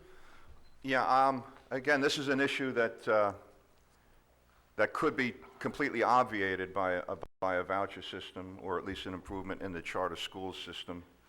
I don't think that putting education in charge of bureaucracies as opposed to in the hands of the parents is a particularly good idea. The situation we have now is akin to if this is a great idea for doing things, why don't we do cars the same way? You know, I live in the Mamaroneck School District. We have a Toyota dealership. So we could take my money in property taxes, and then when I hit 18, you give me a Toyota. Well, suppose I want a Cadillac. Well, and I can uproot my family and move to New Rochelle and get a Cadillac. Or alternatively, I could buy the Cadillac and still pay for the Toyota that I'm not using. This is the way we're doing education. It makes absolutely no sense whatsoever. It's just not the way to do things. I trust the parents of these kids to make decisions on their own in terms of what is best for their child. All of them. I've had this conversation with people at the ShopRite in New Rochelle and people on the street here in Mamaroneck, and people understand this. We don't need to be doing things this way. It just asks for trouble. You're asking ordinary human beings to behave beyond the pay grade of mere mortals. They just can't do it. Let the parents do it. All of the brain power that we have within the community, possessed by each and every parent, ought to be brought to bear on all of these problems. Thank you. Thank you. Stephen Mayo, are you in the audience? All right. Mr. Mayo has two questions, and one was regarding Mr. Silver. He says, it has been said that New York State, to borrow the title of a book, is run by three men in a room. Do you agree? Is that a good thing? Would you want to join the three, or one or two? If not, how do we break this up? And you would begin on this one, Mr. Reed. Yeah, not being a member of the Assembly at the moment, I'm not really privy to all of this, all of these goings on. But I basically, when I go to the Assembly, I'll have two options. I'll have two tools at my disposal. I can author bills, and I can vote on them. And that's all I can bring to bear on the issue. Regardless of what the leadership of one party or another might want me to do, I'm going to vote based on what I believe is best for my one and only special interest, my taxpayers, and by extension, their children and grandchildren. Because this is why I'm going to Albany. I'm going to Albany not to rearrange the deck chairs, but to try to restore some of this personal, individual sovereignty and the community sovereignty, and to also fulfill the rightful role of the state governments as acting as a bulwark against the predations of the federal government as well as municipal governments where they may be taking advantage of their taxpayers. That's all I would have to add on that subject. Thank you. Okay. Thanks. I agree with the premise of Steve's question, which is that there's too much power concentrated in leadership. The challenge is how you change it when the existing structure is what it is, and the political support base for that structure requires people who possess the power to agree to give it up. As an analogy, I served in the Westchester County Legislature and was chairman of the Board of Legislators, which is roughly equivalent to what Speaker of the Legislature would be in the county. During that period of time, I did some things that none of my predecessors had done to the degree that I did. I appointed, as a Democrat, Republicans to chair committees. I had opportunities to share power in a very public way with the quote-unquote minority party. And I was the first Democrat ever to be the equivalent of Speaker of the county legislature. So I understood, again, the premise of the question that you need to diffuse power. Where did I learn that from? I learned that from the Rise City Council when I served with Marcia Capello and some people prior to that experience, where you realize that you can get to better solutions if you have everybody participating in the process. The challenge of breaking the three men in the room, we've just seen what's happened. Joe Bruno was very powerful. Joe Bruno lost his seat.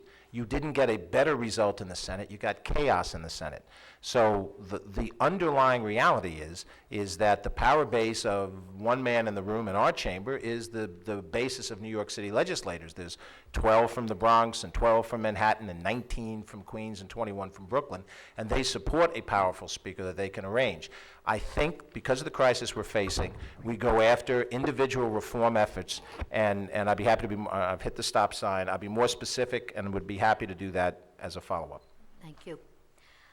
The next question is from the League, since we've had fewer questions from the audience. and it goes to the MTA. A tax has been imposed on employers to help solve MTA fiscal problems. Despite this, commuters are faced with proposed fare hikes. What role do you believe the New York State Legislature should take in how the MTA operates? Do you feel the MTA should be privatized? And I believe you start this one. Well, first off, there isn't anybody who's happy with the MTA tax. I'm on the bill to repeal the MTA tax, but the problem is greater than just repealing the MTA tax. The way the MTA has functioned requires, and it's not my judgment alone, it's a bipartisan group of us that believe there should be a full forensic audit of the MTA, how it operates, and looked at to the nth degree.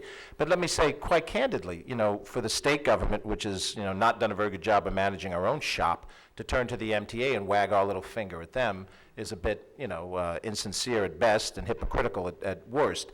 So what we're facing at the MTA is a reality that it costs a lot of money to run this public transit system. It's an extensive transit system, and ultimately, if we're going to cut costs, we're going to have to look at things that at the present time seem inconceivable.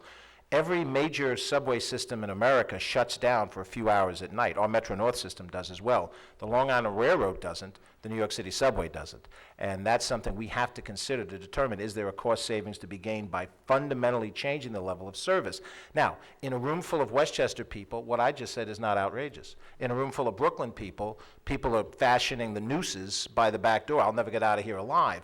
But that is, when we talk about tough decisions, and Billy would face it if he's the assemblyman, when we talk about tough decisions, that's what we're talking about, and they're not popular with some people. So a full review and a change in the level of service delivery at the MTA is going to be necessary for us to change sorry. Okay. You can finish your sentence, but Okay, well, thank you. I'm afraid she's going to hit me with that thing if I don't shut up. No, this is the great difficulty with government getting involved in all of these things on such a detailed level. They create constituencies. And once those constituencies are in place, they become a voting block. And then it's like pulling teeth to try to get anything accomplished. So, again, and we hear a lot about, for instance, bipartisanship, and you got to be careful with these things. For instance, bipartisanship indicates that, you get together and you do things together and you all agree, but sometimes the right thing to do is to say no. And I think saying no to these unions is the hardest thing a politician can do, because there's really hardly any upside to it. But if you go into negotiations with a union and they know when they sit down with you that you're not willing to take a strike, what incentive do they have to temper their demands? They're just going to take advantage of you. And I would also add that, it has been said that Republicans are the party of stupid and Democrats are the party of evil, and occasionally they get together and do something stupid and evil, and then they call that bipartisan. So you have to be careful what you ask for. You might get it. Thank you. Will be our last question, and you will be the first to answer this, Mr. Reed. What in your personal and professional background qualifies you to assume the duties of the position you seek? How do you plan to work across party lines to secure results for the citizens you would represent if elected? Yeah. I'm not so committed to working across party lines as I am to working for my constituents and my taxpayers and my grandkids. If I can work across party lines, I'm happy to do so. But there are times, as I said, where the right answer to a question is no. And if I'm faced with the opportunity to, or the choice between doing what's right for the taxpayers of this district and making political hay with somebody on the other side of the aisle, I'm going to do what's right for the people of my district. Could you repeat that? There's a part of that question. I put it away. Oh, I'm sorry. No. Basically, it's what has just, prepared me? I'm a Yes. member of the Foundation for Economic Education in Irvington, New York, which is basically a think tank for free market economics. So I have a tremendous amount of knowledge regarding privatization, which came up in a question before about the MTA. And that's something that I would like to look into for as much as possible to get the state of New York out of businesses where it has no competence or expertise.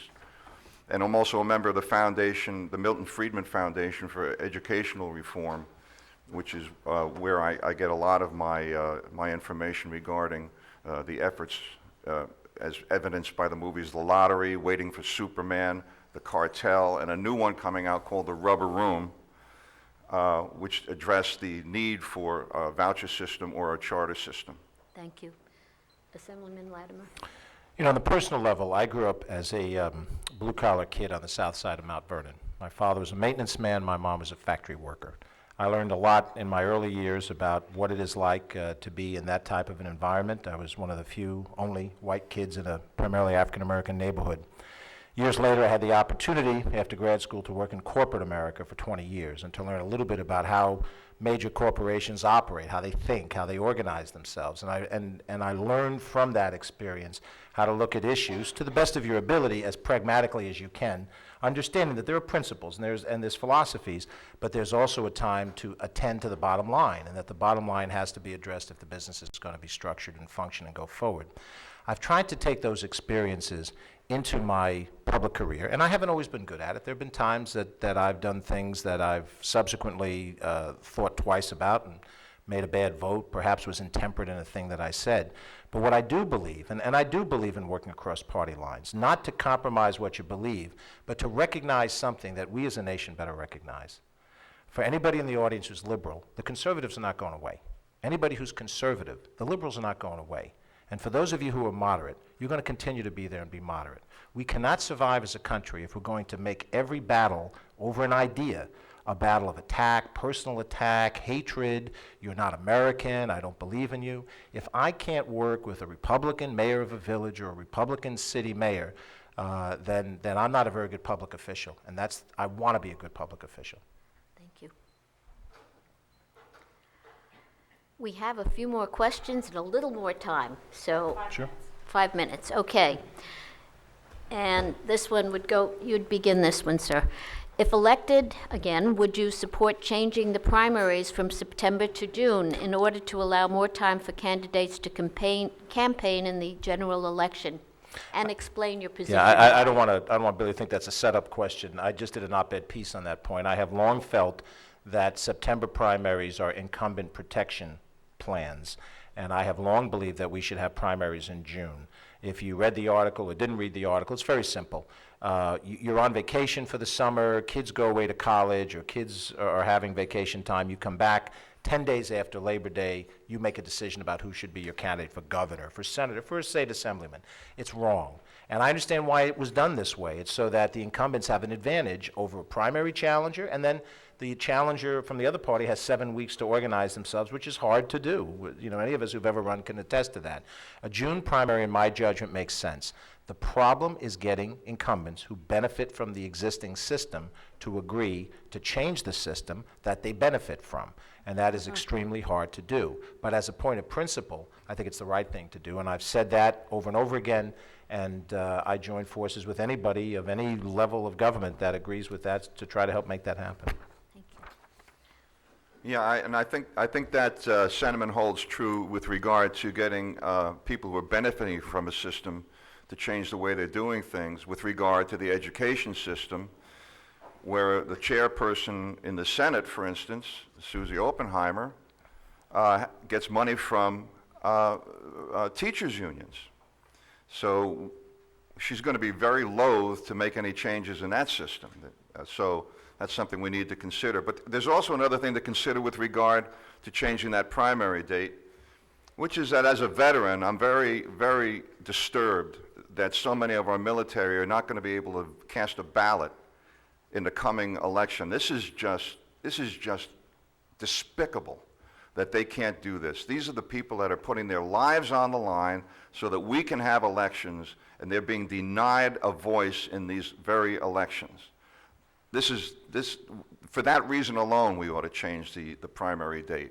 And maybe if we made it that, then we wouldn't have so much opposition on the part of the incumbents, because they'd be hard-pressed to make that case in a newspaper article. Thank you. Last and certainly not least, we have a question on the environment. Pollution of the environment is a concern for New York residents. The loss of jobs is also a concern. What measures or legislation have you or would you support or introduce to assist in the development of a green energy industry in New York? Mr. Reed. I would use the free market. If people want it, they'll buy it. If the only way you can sell solar panels is by taking tax money from people who involuntarily, against their will, and then giving it to people so that they can have solar panels, then I'm sorry. There's not enough demand for it. Maybe that technology is not ready for prime time. We did the same thing with ethanol. That hasn't had any tremendous impact on the environment. We need to let the market work, because the market is what has guaranteed the best environment we've enjoyed in this area in decades. What happens is when you have wealth, you can afford to be more concerned about these things, and you can develop technologies that make the environment cleaner. Everybody wants to live in a cleaner environment, but you can now swim in the Hudson River. I know a lot of people wouldn't attempt to do it, but you could if you wanted to, whereas before we couldn't do that. I'm all for cleaning up the water, keeping the air clean, but we don't want to become zealots about this to the point where we destroy our economy and our ability to enjoy the fruits of our labor. Thank you. Thank you. Mr. Latimer. I don't want to trivialize the breadth of the question, which really is very broad-based, by giving you just one example. But I want to give you an example of one piece of legislation that does exactly what the question presumes. And that is a bill that was passed this year, I was a co-sponsor of it, that allows for net metering. What is net metering? Net metering says that if you have alternate sources of energy within your home, could be solar, bio, any of these other alternate sources, and you generate in your own home, and there are homes and businesses that do this, electric. That electric not only is something you use, but you can contribute that electricity into the grid, as well as drawing from the grid, which is what we all do when we plug in. And as you contribute energy into your grid, your meter goes backwards instead of forwards, which means you now start to save money and can potentially, under net metering, you could gain money depending on how much you can generate. Now, that is an example of government doing something right. Billy's right in many ways, government does too much, but there are times when you need government to do something because there is no way to solve it in the private sector. In this particular case, there was no utility in the state that was prepared to accept sending cheaper bills out. They were happy if you had energy for yourself, but they don't want that to contribute back into the grid because they're not generating it and they can't bill you for it. So we made it possible for you, if you can generate electricity, to do that. What does that mean? It's one example of technology of the future that has come to roost now that can wind up involving both a cost savings and also an environmental protection. There are others, but there's a limited amount of time to highlight them. Thank you both. We've come to the end of the question period. It's now closed, and we will now have closing statements, and we will speak in the same order as the opening statements. So you're up, Mr. Reed. Right. Thank you for your attendance here this evening. I really appreciate that. I was joking before about how I got here, being a lifelong musician. But the fact is, a couple of years back, I came to a conclusion that I really needed, for the rest of my life, to focus on being able to look my grandkids in the eye without shame. And to do that, I have to be able to tell them that I took no part in plundering their future for my own comfort today or for my own frivolous wants. I would not be able to look them in the eye and tell them that we took their money for some frivolous purpose. And at the same time, in the course of doing that, when the opportunity came my way to run, I couldn't rightfully look them in the eye and tell them that I turned down an opportunity to prevent what I saw happening in my country and in my state. And so that's the reason why I'm running, and I hope you'll bear that in mind when you enter the voting booth on November 2nd. Thank you. Mr. Reed. Again, let me thank the League and those of you who took the time to come out to hear this debate. Let me do something most candidates don't do. Let me thank my opponent. I think Bill Reed is a fine gentleman. We may disagree on issues. We've debated 5, 6 times, and we may have a couple more left. With all of the contentiousness in politics, a person ought to respect the other person they're campaigning against, and I do, and I think that's important to say in a public domain. Feelings mutual. Thank you, Bill. And let me also say that I think that, as I started out, the problems that we face in Albany are really serious. They're not going to be solved with easy answers or slogans, and I don't, people say, oh, the politicians promise you everything. I promise you, I don't want to sound like Winston Churchill because what he said was brilliant, and what I would say would sound infantile in comparison, but I don't promise you happiness and roses in the next 2 years. These are terrible, difficult decisions. Some of the decisions I may make or Bill may have to make are going to be decisions that are going to make people unhappy because we're going to have to cut spending. That's a necessity, and we're going to have to cut spending on things we believe in. But that's the mature responsibility that either of us take on when we sit up here and say, send us as your representative. If I have not done a sufficient job over these years, then I would expect you to vote for Bill. If you like what Bill thinks, I would expect you to vote for Bill. If you think I have done a good job, I would ask for your support. But at the end of the day, the most important thing is that you really look at the records. You don't just take what I say. Read it for yourself. Go back, look at the bills, look at the things we've said during the campaign. At the end of the day, whatever decision you make as an intelligent voter, I can rest easy with that final decision. Thank you to both the candidates. And at this point in time, we are completing the debate. Thank you.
Alice Pernick. Do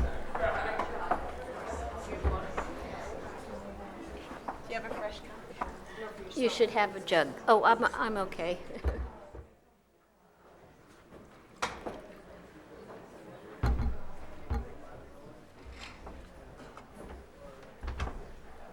How do these sound? Good?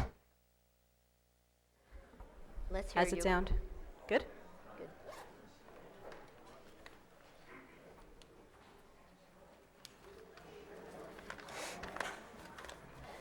So 1 minute, one for, yeah. Okay.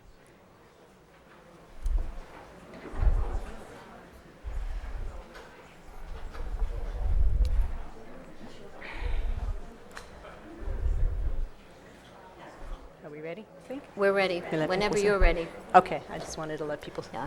sit down. Okay. Hi, my name is Alice Pernick, and I'd like to thank the League of Women Voters for hosting this forum.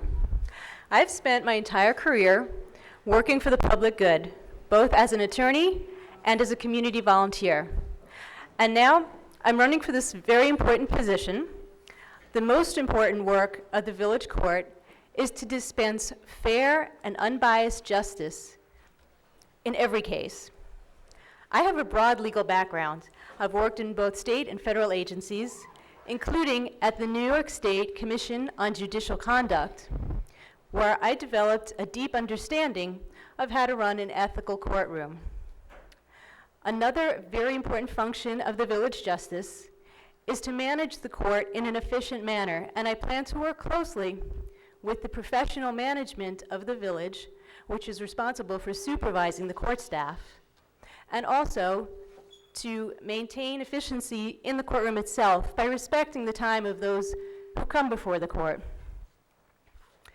I'm your neighbor. I've lived in the village for 10 years, and I have 2 children in the Mamaroneck School District. And now I am committed to delivering the best of American jurisprudence at the grassroots level in our local village justice court. Thank you.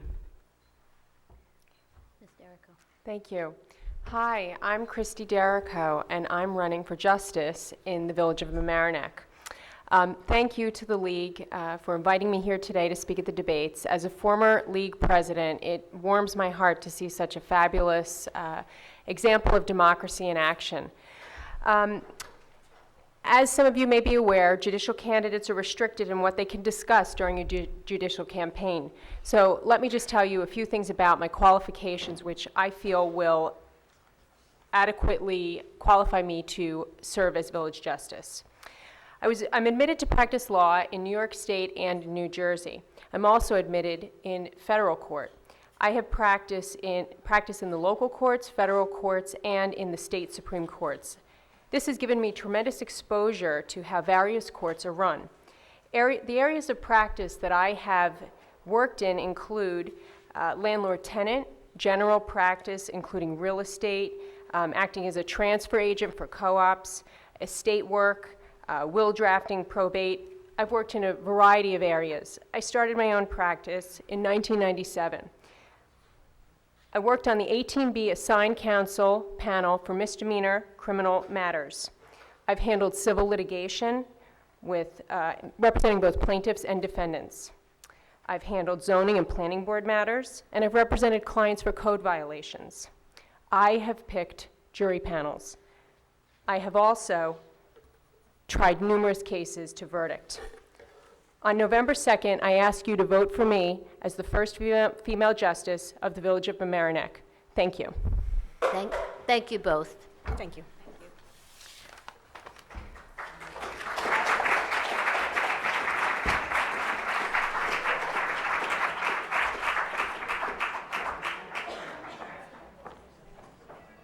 Are they here?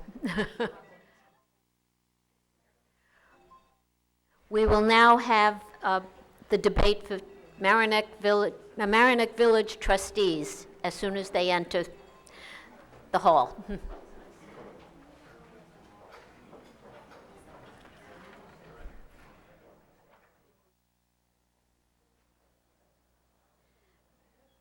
Lots were drawn, and the Republican candidates will have the first opportunity to make their opening speech, and then the second will. We have names. They're coming. I'll start by saying, I can start announcing the names while we get our names up. We have Sid Albert. There he is. John Hofsteader and Toni Pergola Ryan. Thank you. And they're running on the, I'm sorry. I have to put my glasses on. They're all running on the Democratic Party line. Then we have Gregory Sullivan, who's running on the Republican, Independents, and Conservative Party line. Mary Polanco Vozza, running on the Republican, Independents, and Conservative Party line. And Marianne Ybarra. There you are, okay. Running on the Republican, Independents, and Conservative Party line. And as I said, the order of speaking had been determined by lot, and the parties had decided who in their group would make the first statement.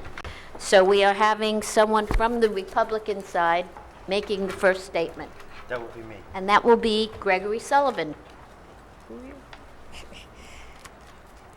Go ahead. Okay. Good evening. My name is Gregory Sullivan, and I'm running for village trustee. I was born in Brooklyn and raised there. I moved up to Mamaroneck in 2001 with my family. I attended Fordham University, where I graduated in 1988. Upon graduation, I entered the New York City Police Academy, and where I worked for the next 20 years as a police officer. I retired as a sergeant in 2008. While in the police department, I went to law school at night. I went to New York Law School. I graduated from law school and took the New York and Connecticut bars, and I passed them. After passing the bar, I opened up a part-time law practice in Mamaroneck and continued to work as a police officer. In 2005, I was appointed to the zoning board in the village of Mamaroneck. I'm finishing up my 5-year term there next month. When I retired in July 2008 from the police department, I turned my part-time law practice into a full-time law practice, where I currently have an office on Mamaroneck Avenue, across the street from Mamaroneck Avenue School. I live on Highview Street with my wife and 4 kids. This is my first time in politics, and it's a very interesting education I'm getting. And I'm very excited about being part of this campaign, and I'm excited about serving as a trustee. Thank you. Thank you. And now, somebody from the Democrat side, which one of you had been designated? Okay, so that's Toni Pergola Ryan. Good evening, everyone. I'm Toni Can you- Pergola Ryan, and I'm here tonight to ask your help. Put it closer, Toni. Is this better? Yep. Okay. I'm Toni Pergola Ryan, and I'm here tonight to ask your help in re-electing me to my 3rd consecutive term as trustee in the village of Mamaroneck. This is your community, and those of us who serve must treat all residents with respect, fairness, and dignity, and assuring an open, transparent, inclusive government is paramount. When I first ran, I was part of a team of Democrats who said we would settle lawsuits, and we did. The Westchester Day School and the Day Laborers lawsuit, to name 2. We said we would work to prevent developers from changing the character of our village, and we did, by passing laws that protect us from overdevelopment. We said we would hire a village attorney who would be a village employee, whose focus would be to get the village's legal matters under control, and we did. The committees I'm liaison to are very productive. The Committee for the Environment sponsored the first e-waste day in the county, spearheaded a river cleanup that resulted in removal of tons of debris from our rivers, and brought us the first year-round farmers market on the Sound Shore. Council for the Arts continues to bring new and exciting programs to our residents and has established partnerships with other village entities such as the Emmeline Theater and the library. A personal initiative I'm most proud of is one that brought the villages of Larchmont and Mamaroneck and the town of Mamaroneck together to raise money to buy phone cards for our servicemen and women. I thank you for the privilege of serving these last 2 terms and look forward to continuing to work for all the residents of this village, using the knowledge, experience, and lessons I've learned to make Mamaroneck an even stronger village. Thank you. And now, the second Republican would be Mary Polanco. No, it's Or Marianne Vozza. Ybarra. I'm sorry, I've got you 2 ladies mixed up. That's okay. They do it all the time. I'm not a resident. I Okay. apologize. Hi, my name is Marianne Ybarra. I'm a lifelong resident of the village of Mamaroneck. I've worked for the town of Mamaroneck for the past 20 years. I've been in civil service for the past 24 years. I live here in the village with my husband, Peter Ybarra, and my daughter, Patricia, who's a senior at Rhinebeck High School. I am running for my first full term as trustee for the village of Mamaroneck. Thank you. Okay. And now from the Democrats, is that you, John, or you, Sid? That's me. Okay, Mr. Albert. Good evening. I'm Sid Albert, and I'm running for the Mamaroneck Village Board of Trustees. Thank you all for coming this evening, and a special thanks to the League of Women Voters for hosting this debate. I've traveled all over the world. I always come home to Mamaroneck. I was born and raised here. I attended Mamaroneck Public Schools, and after graduation from Mamaroneck High School, I joined the 82nd Airborne and was stationed in Europe. After completing my service, I returned to Mamaroneck and raised a family and to start a business. I raised 3 children here, all attended Mamaroneck and Rhinebeck schools. My retail business, Sight and Sound, which many of you may be familiar with, became a staple of the community.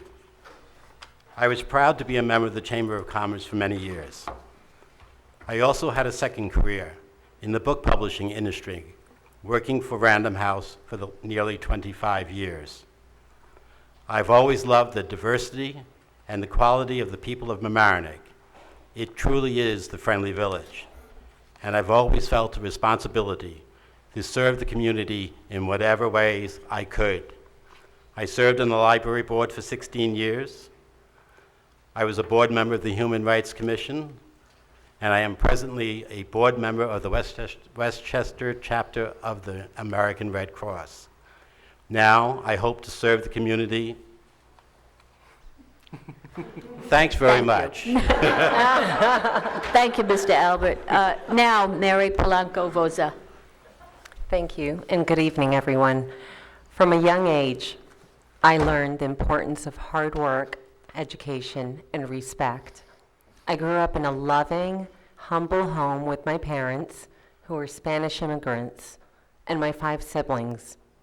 Through determination and a solid work ethic, I graduated from Fordham College, Fordham's Graduate School of Education, and Pace Law School. I have a vested interest in this community. I'm a homeowner, a taxpayer, a mom, and a business owner. I reside in the Harbor Heights region of the village with my children Joseph and John Carlo, and my husband Joe, who was born and raised in Mamaroneck and attended Rhinebeck schools. I am class mom to both my children at Mamaroneck Avenue School, and I am very active with the PTA. I am involved in many local civic organizations, such as the Mamaroneck Kiwanis Club and the Mamaroneck Chamber of Commerce and the Junior League of Westchester on the Sound. I'm running because I want our village to prosper, not just for my children, but for everyone's child. I pledge to represent everyone from the heights to the flats, from the waterfronts to the storefronts. Thank you. Thank you. Now we will have the first question from the league. Oh, I'm sorry, Mr. Hofsteader. You know, that's because your sign is upside down. Name tag and, you know. I'm sorry, John Hofsteader. I'll get over it. I just want to thank everyone for attending and those watching on LMC-TV. I am John Hofsteader. I was raised here in Mamaroneck, and I am now raising my children here as well. I'm running for re-election because I know that Mamaroneck is a wonderful place to live and raise a family. People who have lived here for years have stayed because we have something special. New residents have moved here for the very same reasons. We have a beautiful waterfront with lots of public access, a vibrant business district, and we truly are the friendly village. In the recent past, it seems that developers and builders were getting the upper hand, and the uniqueness of our community was at risk of being lost. Large-scale development and numerous federal lawsuits threatened to change our community forever. It seemed that the residents were no longer being heard, and I knew the community deserved better. In order for the government of the Village of Mamaroneck to be responsive to the residents, decisions and discussions must be open and transparent. The members of the Board of Trustees need to help the community to be fully informed on the issues at hand. We must be good stewards of village resources, and we need to analyze the various issues that the village is faced with and make responsible, reasonable, and rational decisions that benefit the whole community. Clearly, one of the goal is to find different ways to increase revenue and improve efficiency so we can deliver the same services less expensively. Like everyone else, I understand that the village needs to do more with less. Please remember to vote on November 2nd. It is your chance to help shape the future of our village. Thank you, Mr. Hofsteader. Sorry. Thank you. No problem. At this point, one of the people to my left will answer the first question that the League has proposed. Will that be you? Yeah. Okay. So Toni Pergola Ryan will be answering this question. What in your personal and professional background qualifies you to assume the duties of the position you seek? Given the political acrimony that is often present in the village, how do you plan to work across party lines to secure results for the citizens you would represent if elected? Thank you. Well, I've worked for a military sales and marketing company for 28 years. I worked for a very difficult man, so I've learned to, but a fair man who taught me to build bridges between people. And it really is a great strength, and I'm very grateful to him for having put me in a position where I had to learn to bring him and the clients. Clients would call and say, is it a good day to talk to him or not? So I learned how to work with people, how to interpret the needs of people, and to get things delivered. I have served on many committees over the years. I've worked on budgets, I've worked on grant writing, I've done just about everything you do on committees. I've worked on benefits, but I've always been able to build consensus, and I think that's a very strong asset. I think that is very valuable in today's political climate. And as a member of the Board of Trustees, I have worked very hard to work for all residents and to work with all of the colleagues on my board, whether they're Republican or Democrat, and I think we've gotten a lot done together because I do believe we can work together. Thank you. And now from this side of the aisle, will that be you, Mr. Sullivan? Yes. Thank you. Thank you. The question touches on working across party lines. And at this level of government, I don't believe that necessarily parties factor in as much as getting done what needs to be done for the people of the village. I'm a registered Republican, probably a conservative Republican if you put me on the spectrum somewhere. But when we moved up here 9 years ago, what's good for families that want to use the harbor and be able to get back and forth to school safely, there's no room for party politics. And I don't anticipate being involved in party politics. I anticipate in governing for what's best for the people of the village, listening to what people have to say when they come into meetings or address us in any forum. In 5 years on the zoning board, although I didn't have the pleasure of serving for the day school, we had several very contentious matters on the zoning board. To this day, I'm able to hold my head up and say that I listened to what everybody had to say and voted with what was best for the people of the village in Mamaroneck. And that's how I plan to govern as a trustee. Thank you. And now we'll have Mr. Albert. I think after 73 years in the village, my qualifications are the fact that I've lived here for a very long time, and I know the village. I know the village quite well. There are just many things that I happen to see lately that I would like to participate as far as solutions are concerned. There are many things that are coming before the present board that are going to be problems coming down the road. And I feel that I'm a listener. And one of the things that I do best is listen, and I'm willing to study and make whatever decisions are necessary for the majority of the people of this village, which is the best decision for them. And that's basically where my qualifications are. Thank you. Ms. Ybarra.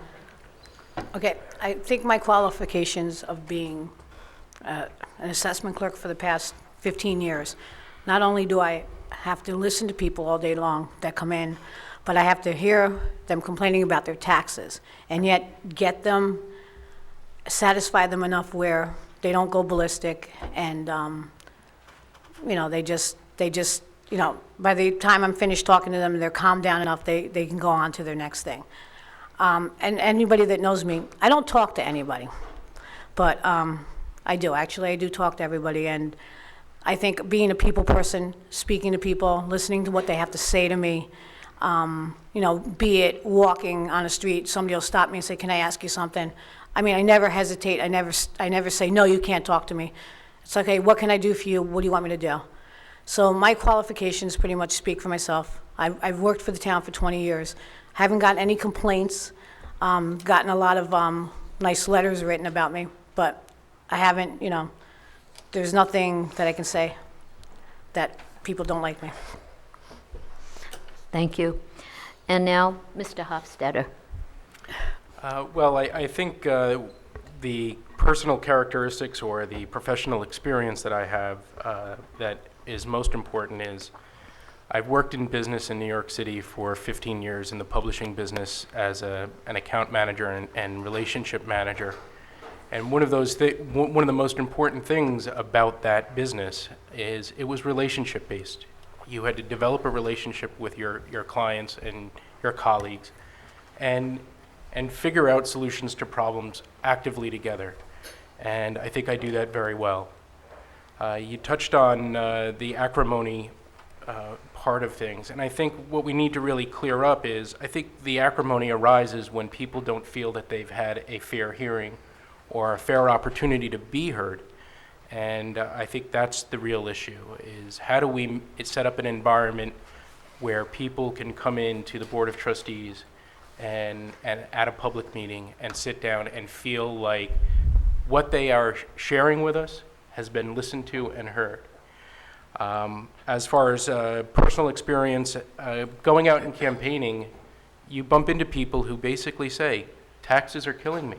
We have to find solutions, and we have to be aggressive about finding those solutions, because people are knuckling under here, and we have to find a good way to keep our tax level fair. People have to feel that they get a fair shake. Thank you. And yes, Ms. Polanco Vozza. Thank you.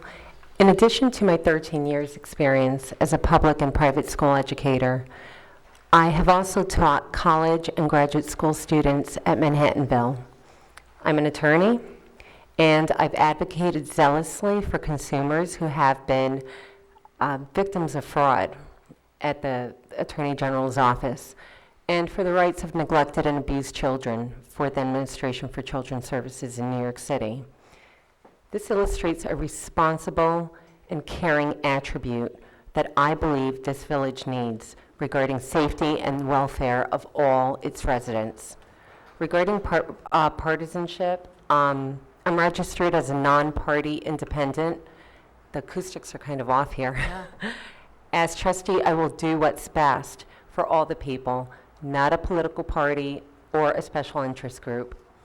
And as trustee, my objective would be to address issues and look for economically sound and efficient solutions. I will do what makes most sense for our citizens. Thank you. Thank you. And now we're on to question 2. And question 1 was started with this side of the aisle. So question 2 will begin with you folks. And is it Mr. Sullivan beginning again? That's fine. Okay. Here's the question for all of you. What do you see as the biggest issue facing the village today, and how do you propose to address it? The biggest issue. The biggest issue. Okay. I believe the biggest issue today is taxes. John touched on it before in the last question. Could you get closer? Yeah. That better? Yeah. Okay, taxes. Taxes, I think, are the big issue. The biggest issue right now facing village residents. It's on their mind. Everybody's worried about the taxes. Last year, the village tax increase was the lowest tax increase, I believe, in a very long time. I would make it a point to, when the Budget Committee proposes a budget, to go through that budget line by line and make sure that every tax dollar that's being spent is being spent wisely and what's for the good of all the residents of the village. Also, it had come up about taking away from a rainy day fund from the village. The state has general accounting principles that have to be adhered to. I will make sure, and I believe that right now, the last budget was passed, that those guidelines were adhered to. We'll make sure that that's done again this year, and we will have hopefully another low budget, trying to get more from people, from the workers of the village, doing more with less. I think that's the big thing. Thank you. Thank you. And now, Okay. yes. I agree, taxes are going to be the biggest issue. I think taxes are always the biggest issue. I think we all know that our population in the village, the growing population, is that of seniors who live on fixed incomes, who worry every day about whether they're going to be able to stay in the village. We don't have a growing young population because people can't really afford to live in the village. I think we need to be prudent about how we spend the village taxpayers' money and what we spend money on. We need to explore benefit programs that will deliver nothing less than what people are getting now, but perhaps will cost us less. We can explore the possibility of consolidating our plans and programs with other surrounding neighborhoods and communities. I think we in the last year asked all departments to come in with the lowest possible number they could, and they did. I think we need to always ask for that. And I think that we need to use some of the advisory groups, such as our Budget Committee, who have given us recently some very fine recommendations. I think we need to use the resources we have in our volunteers a little bit better. Thank you. You're welcome. Mrs. Ybarra. I agree also, taxes are way out of control. We have a group, what we have in our villages, we have people that are living on fixed incomes. We have people that are actually one paycheck away from losing their houses. When we were out campaigning, a couple of people have addressed that. I feel that we should maintain what we're doing now. We shouldn't, we should do more with less, and we should go through the budget line by line, make sure that what we're doing and what we're getting is good for the whole village, and make sure the safety of our village is not compromised in any way. Thank you. Mr. Albert? I also agree with taxes. I think one of the most difficult thing for seniors in this village today is trying to stay in their homes, much less water their grass with the 75% increase in their water bills at this past, the past bills that they received. They can't even keep their grass green anymore. They're having a tough time. There are a lot of people here on fixed incomes. It's very, very difficult when the taxes keep going up. They cannot afford to keep their homes. I think that we need to look at every department in the village, and where cuts and services can be reduced in some way or combined, they need to be in order to save money and to keep the taxes from rising any higher. Thank you, sir. Mrs. Vozza. Vozza. I'm tired. It's okay. Excuse me. Call me Miss Vozza. It's Miss all Vozza. right. Okay. I was going to say flooding, but I'll just jump on the bandwagon with everyone else and just say taxes, because we are deeply affected by taxes as well. Anyhow, what I will do is I will go through the budget as if it were my own household budget. And in every household, there will be lean years, and you can't spend money you don't have. So as in every household, you make periodic minor repairs in order to avoid making costly, large-scale improvements later. And that's how I would address our village budget, as if it were my own household budget. I will also look to cut taxes by looking to the input of committee members and listening to residents of the village and look for creative ways on how we can share services as well as consolidate them. We want young families and seniors to be able to afford to live here and not feel compelled or be forced to move away. So I will maintain an open mind and make prudent, fiscally responsible decisions going forward. Thank you. Last but not least on this issue. Thank you. Well, I do agree also that taxes are a major issue in the village, but I think the real issue is just in general our resources and how we use them. Taxes being a resource. And I think what we really have to look at is what is the most efficient way to use whatever resources we have. I agree that consolidation is something that we should be looking at. We should also be looking at other communities and what their best practices are and seeing where we might fall short and maybe where we excel. And we should work with other communities to perhaps contract out for the services where we need help, and where the services that we excel at, maybe we can bring in business. Another issue that I really think that we need to determine is, we need to talk about is the budget.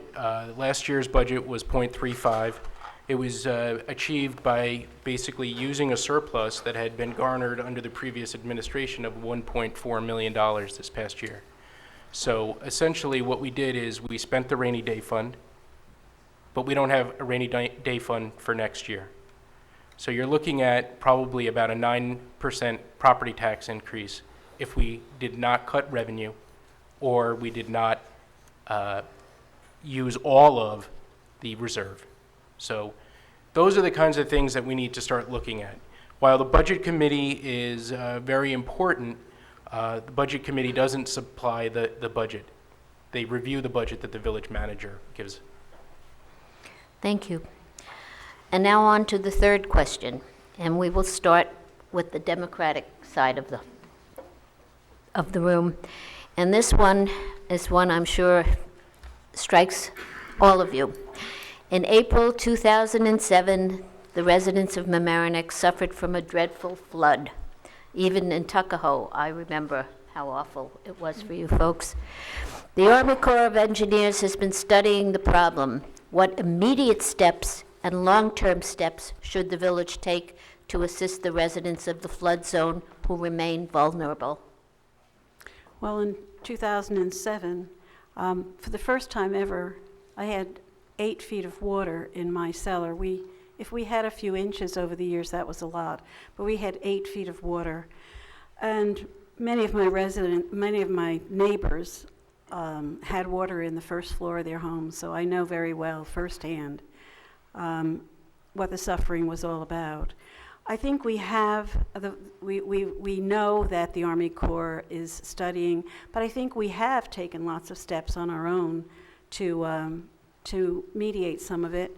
We have a maintenance program in the village that assures that catch basins are cleaned regularly, especially in the areas that are prone to flooding.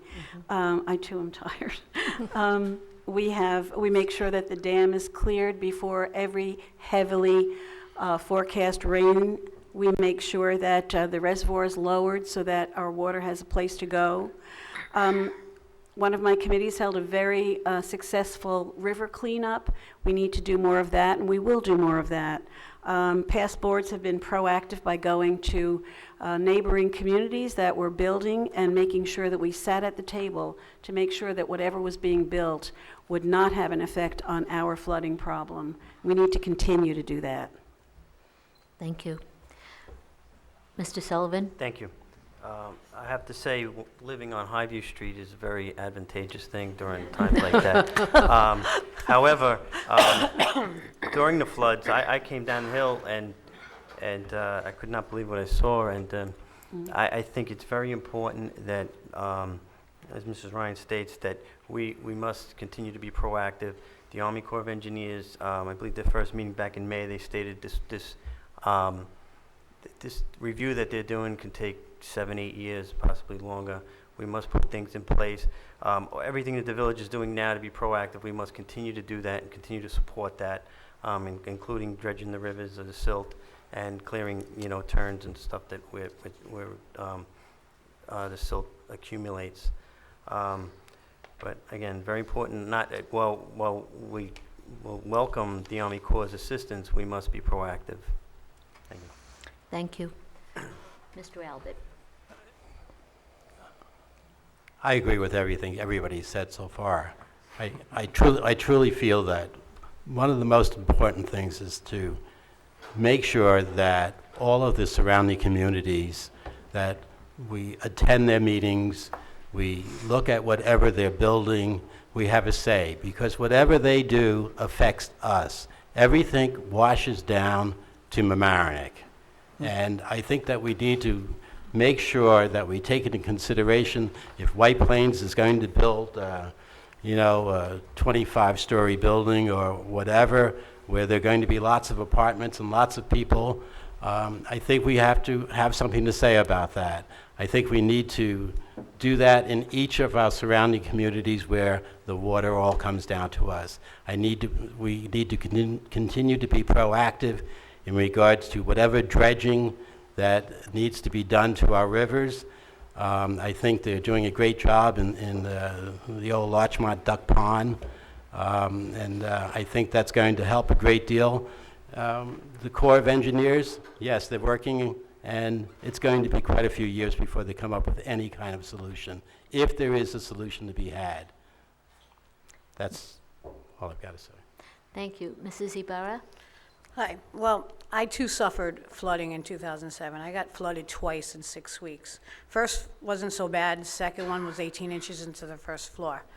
So what we're doing now is we're we've secured permits from the county to work on the flooding and be able to hire a contractor to go in and dredge the water. I think we should continue working with the town of Mamaroneck when it comes time, when it rains or something, so we're in communication with them, and they lower the reservoir, and they're doing the dredging of the duck pond. So what we should do is be proactive with it. I want to say our DPW department is doing a great job clearing the catch basins, cleaning the dam grates, and keeping everything fine so it doesn't flood and nothing backs up. And without that, we would be flooding all over again. Thank you. Mr. Hofsteader? Thank you. Well, we certainly need to continue working with our neighboring communities, those upriver, and try and explain to them how devastating new development projects that they are in development or planning on, how important they are to our community. We all have to realize that we're at the bottom of a 32 square mile watershed, and really whatever happens upriver has an incredibly detrimental effect on us. We need to continue to work, again, like I said, with our neighboring communities. And we also have, the village board has revised some of our runoff and retention laws and our stormwater laws and our FAR laws to address some of those concerns that are happening in our own neighborhood. Just today, the Energy and Environment Committee of Westchester County announced, the Westchester County Board of Legislators announced that they would be looking at working on a way of basically their board of flooding and management implementation and they would be looking at trying to develop a program to match funds for municipal stormwater projects and the creation of a watershed advisory board. So basically, that's something that we should be very actively involved in, because certainly we could use all the money we can get our hands on in regard to the flooding issue. Thank we you. also, oh, sorry. There's a lot there. That is the end of our league questions, and now we will continue. Mary has an answer. I have an answer. I beg your pardon. It's fine. Hi, I'm Mary Vozza, again. Ms. Vozza, my apologies. It's fine. First I did that to Mr. Hofsteader, and now So you. it's equal. Fine. Is my place card printed? Yes, your place card is printed. Poor John. That makes Thank one you. of us. Okay, regarding flooding, ironically, I live in an area called Harbor Heights, and I got flooded 2 times.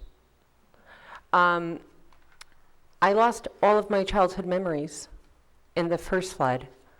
All of my baby pictures, my parents' wedding photos, everything, gone. And my children never tire of asking me, Mommy, what did you look like when you were a little girl? So with that said, it really hits here. It really hits deep.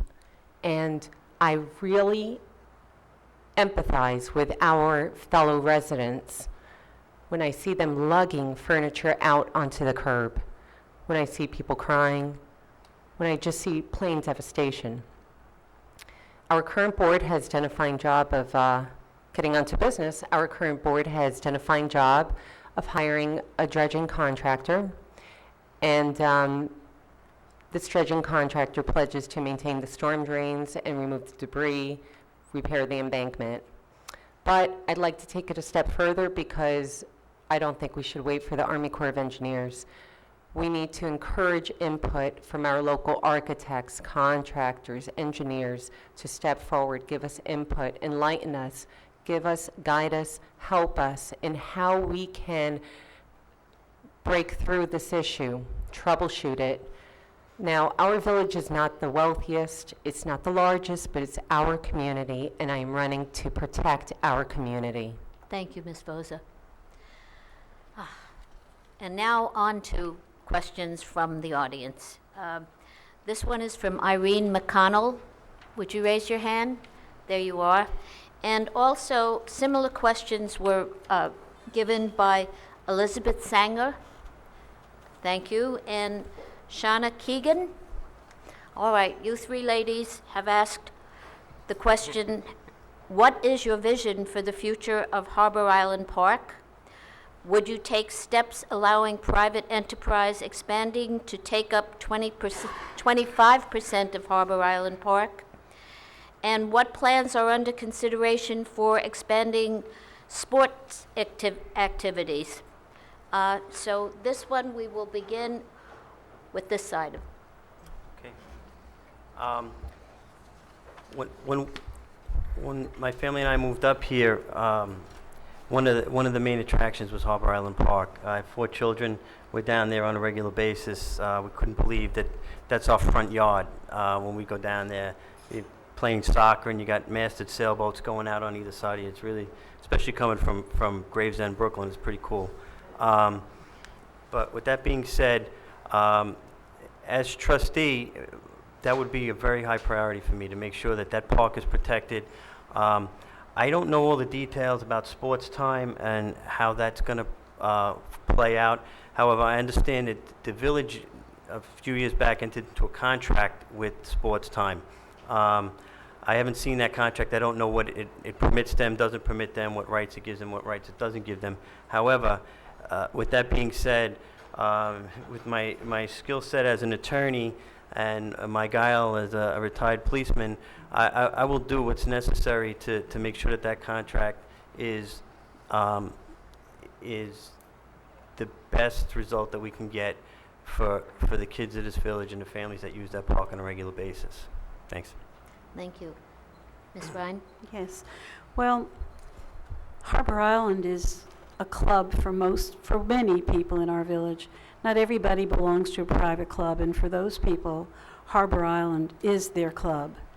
My vision for 5 years, 10 years, always for Harbor Island is that kids will be playing on the field, people will be enjoying meeting their friends and catching up with one another. I think that we have to be very, very careful. Public-private partnerships certainly can work, but I think our first responsibility as trustees is to make sure we protect Harbor Island for all the people in the village, that we make sure that we don't give away 25% of our land to to a sport facility or any other facility. That's the job that we have ahead of us, is to review the contract, to make sure that we live up to the contract, but to make sure that we protect every single resident. And we need to have the guidance of good attorneys, and we need to do this very, very well. Thank you. Mrs. Ybarra. Well, with the Harbor Island, it's a very unique place. I grew up on Harbor Island. I mean, I swam in it, and I played soccer, baseball.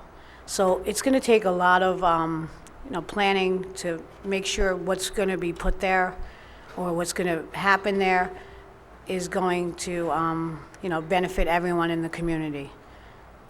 That's basically it. Thank you. Mr. Albert?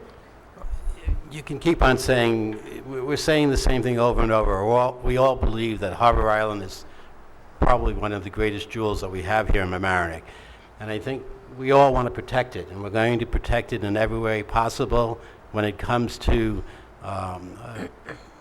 sport time, whether they move behind the sewage treatment plan and what happens. I think all of these plans have to be looked at in depth to make sure that we do what's right for the majority of the people who live in this village.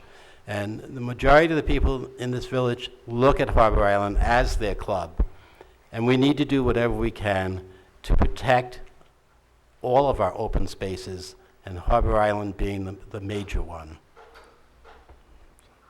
Thank you. Yes, Ms. Vozza.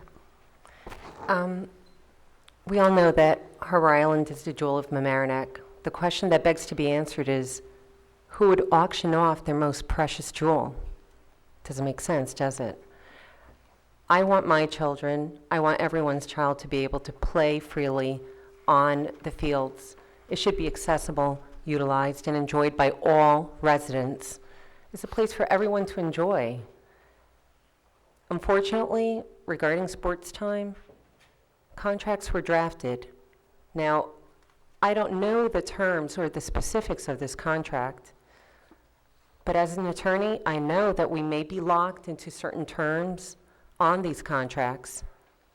So I believe that going forward, my knowledge and my expertise in law would help this board. Thank you. And Mr. Hofsteader? Thank you. Well, the sport time issue is a complicated one, as you've seen from everybody up here. Sport time has a contract. They have a contract that allows them to rebuild essentially where they are, and they have to build that on their own and finance that on their own. Now, there's an opportunity for discussion about all kinds of other things, but at the end of the day, if they want financing from the village, I think it's a mistake. I'm not interested in having the village finance construction of a private corporation on public property, which is essentially a taking of the community. And I don't think it's a good idea, and I don't think it's a good idea for us to even be considering. They claim that 25% of their members are residents. I don't know, I haven't seen a list of their membership, and I certainly, think that we should have a better idea of what 25% means. For the village to finance a bond, why would we finance a project like this? Why would we select this project to invest in? It's a speculative investment. Why wouldn't we take $10 million and invest it with Warren Buffett? I mean, frankly, that would be a better idea. I spent many years at Harbor Island playing soccer as a kid, swimming, learning to swim down there. It was a wonderful place. It still is a wonderful place. And I think we have to make sure that we don't lose that. And I think we would lose it by giving property over to a private corporation. Thank you. Our next question is from Lois Fenton. Is she here? Hello, Ms. Fenton. And her question is regarding that recently the Mamaroneck Beach and Yacht Club case was settled. Would you have handled this matter in a different way? There's also a similar question to this point by Irving Scharf. Irving? Thank you. And we would ask Ms. Ryan to begin.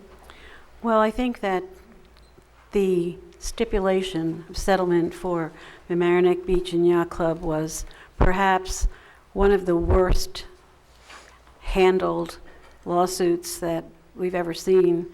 The stipulation was given to the Board of Trustees in executive session perhaps 40 minutes before we were asked to vote on it. It was still warm in our hands from the printer.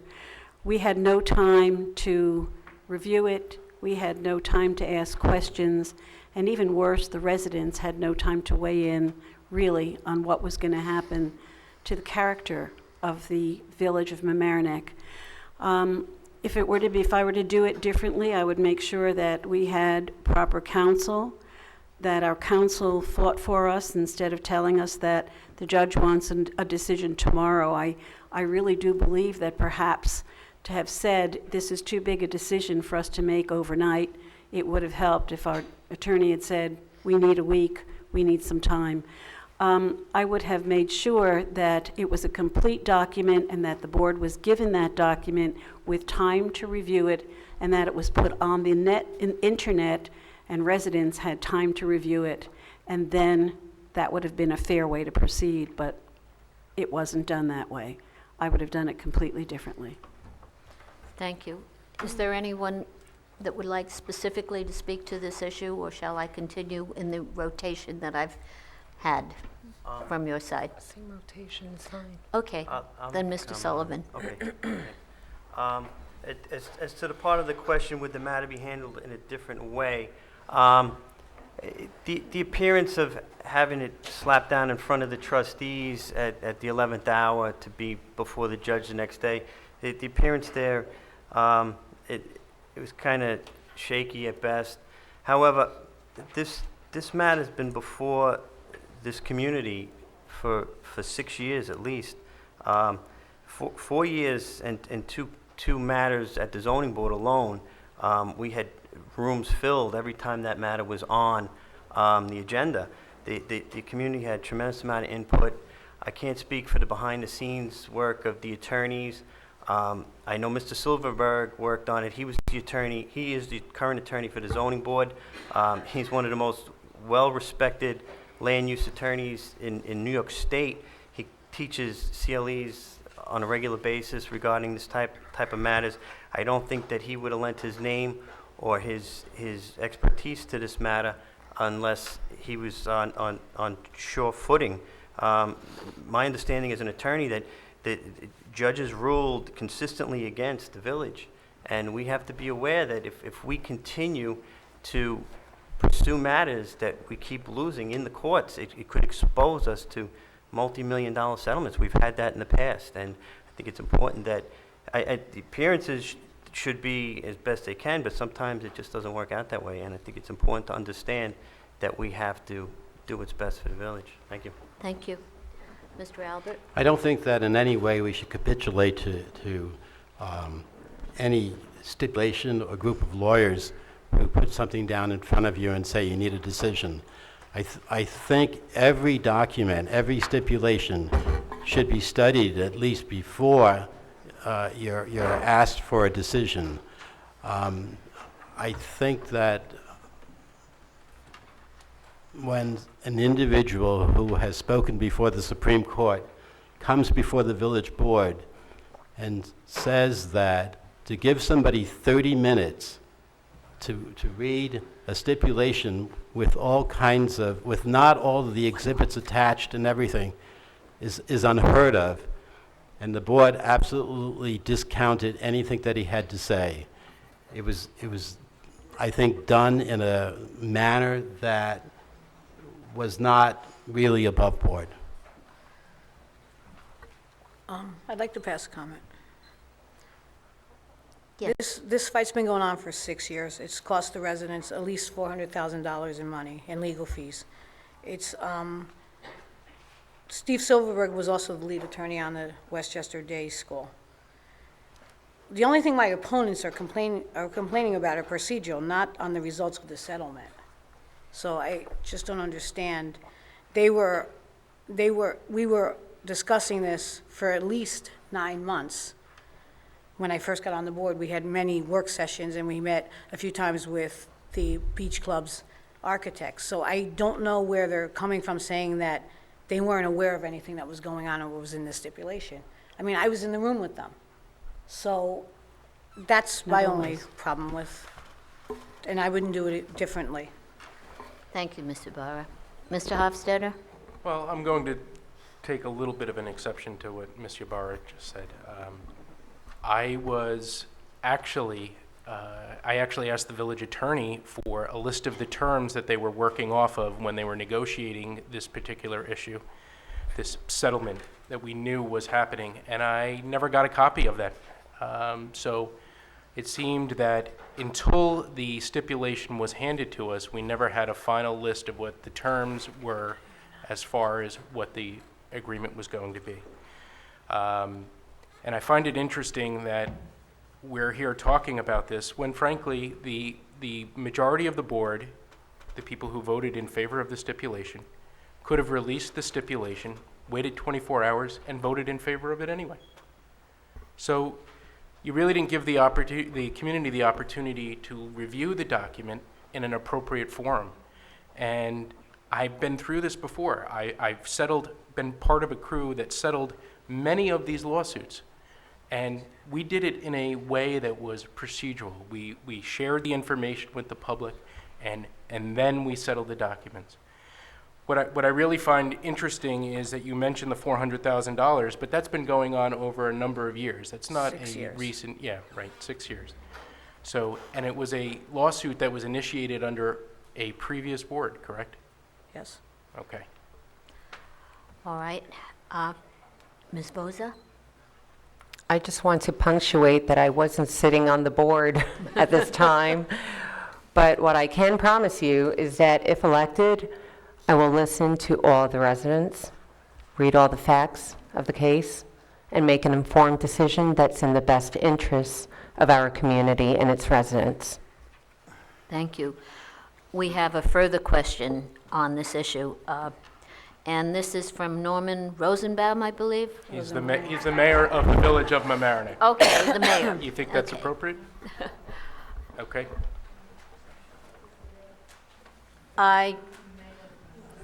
He's the mayor of the village of Mamaroneck. Okay. See, not being a resident, I will disallow this question. Thank you. So unfortunately, I'm not up on your politics, but maybe that's a good thing. He normally signs mayor to everything, so I'm surprised he didn't sign mayor to that. All right. The next question is from Greg Rubin. I believe it's Rubin. Yes, thank you. I'm having a hard time with people not printing. And basically, what could Mamaroneck do to be an open and transparent government? And this is a question for all of you. And it will be started by Mr. Sullivan. Could you just tell me the question again, please? What should Mamaroneck do to be an open and transparent government? To be an open, well, That's Mr. Rubin. well, the Board of Trustees, to be open and transparent, should operate the meetings according to the open meetings law and give everybody the opportunity to be heard. You know, sitting on the zoning board, I can say people get up and some of the meetings go long into the night because we give everybody an opportunity to speak, and I think that's important. People have to feel comfortable coming out. If I remember when I first got appointed to the zoning board, the first few meetings, I just stood there looking at everybody, and if there happened to be some contentious applications, so the room was always filled, and I was like, holy moly, you know, I'm looking at all these people, and it was unnerving. And to get the nerve to come down to a meeting and stand before that podium, you got to feel comfortable, and that's where you're going to get your best opinions and your best comments. So, as a member of the Board of Trustees, I would want everybody to have that comfort level to come down and speak before the board. Thank you. Well, I'm Ms. Ryan? glad to hear Mr. Sullivan say that because that isn't really what's happening now. People Just recently, at our last meeting, a resident came and was told she couldn't speak, to come back later when it was an appropriate time. We've had an awful lot of that kind of thing in the last year. I think the most important thing is a democracy is allowing people to participate in their government, and we're not seeing that. I think that people are frightened to come because just recently somebody who is a former trustee who appears before lots of commissions and boards was told he couldn't speak. And if he's treated that way, and it goes to what Mr. Sullivan said, it frightens people who might want to come and speak. They say, I'm not going to go. Why? Imagine how they're going to treat me. So I think that the most important thing is to make sure that all of the information on all the meetings is on the web, and that the information that relates to the article is behind it, and you can read it. I think we need to have a lot more open conversations in our village of Mamaroneck. Thank you. Mrs. Ybarra? Can you repeat the question? Surely. Just asking, what can Mamaroneck do to be the most open and transparent government? Well, I think we are open and we are transparent because when there was previous boards, you were only allowed to speak for 1 minute at the beginning and then at the end of the meeting. So who would want to get up at the end of the meeting when everything has been decided on? So I think, we've opened up the meetings. Okay. Mr. Albert, comment? I think one of the major things that goes on in the village of Mamaroneck is that we have so many people who are extremely intelligent. They have a greater expertise about many things that I would have. And I think one of the best things that we could do is listen when these people want to come before the board. Listen to what they have to say. Use them. Use them to help make the village of Mamaroneck a better place and a much more open and transparent board. You'd be able to do that. And I just feel that there are a lot of people who do come before the board who get shot down, and nobody wants to listen to them, and I think they're abused. And I think that they would be afraid to. People would sit and look at this on TV and say, why do I need to go down there, give whatever expertise that I have, when I know they're not going to listen and it's going to be discounted anyhow. I think we need to listen more. I think we need to use the people we have in this village to help us make it a better place than what it is today. Thank you. And Ms. Vozza? I'm for full disclosure, and I just wanted to share with everyone that if elected trustee, I would encourage an open dialogue. I would inform our village residents of all business dealings and decisions. I treat my board members with courtesy and professionalism, as all people deserve to be treated. Open government, I think there is a positive movement toward open government and transparency, but we still need to address the lack of civility. When there is hostility on the board, it disrupts communication, and as stated before, it keeps people from coming forth, extending their opinions, their thoughts on matters that are imperative to our village. I would want to encourage this resident input and opinions before making decisions. Thank you. Thank you. Mr. Hofsteader? Thank you. Well, I think certainly having an open and transparent government is very important for the residents of the village. Having confidence both in the operation of the village as well as the interaction between members and residents in the board is very important. It's one way that information gets shared, and recently we had a situation where a number of members of many of the land use boards came before us and suggested that a law that we had before us was not a good idea. In fact, there was not a single person that came forward and said it was a good idea, and yet the majority decided to vote in favor of passing the law. And it was about allowing alternates and alternates on various land use boards.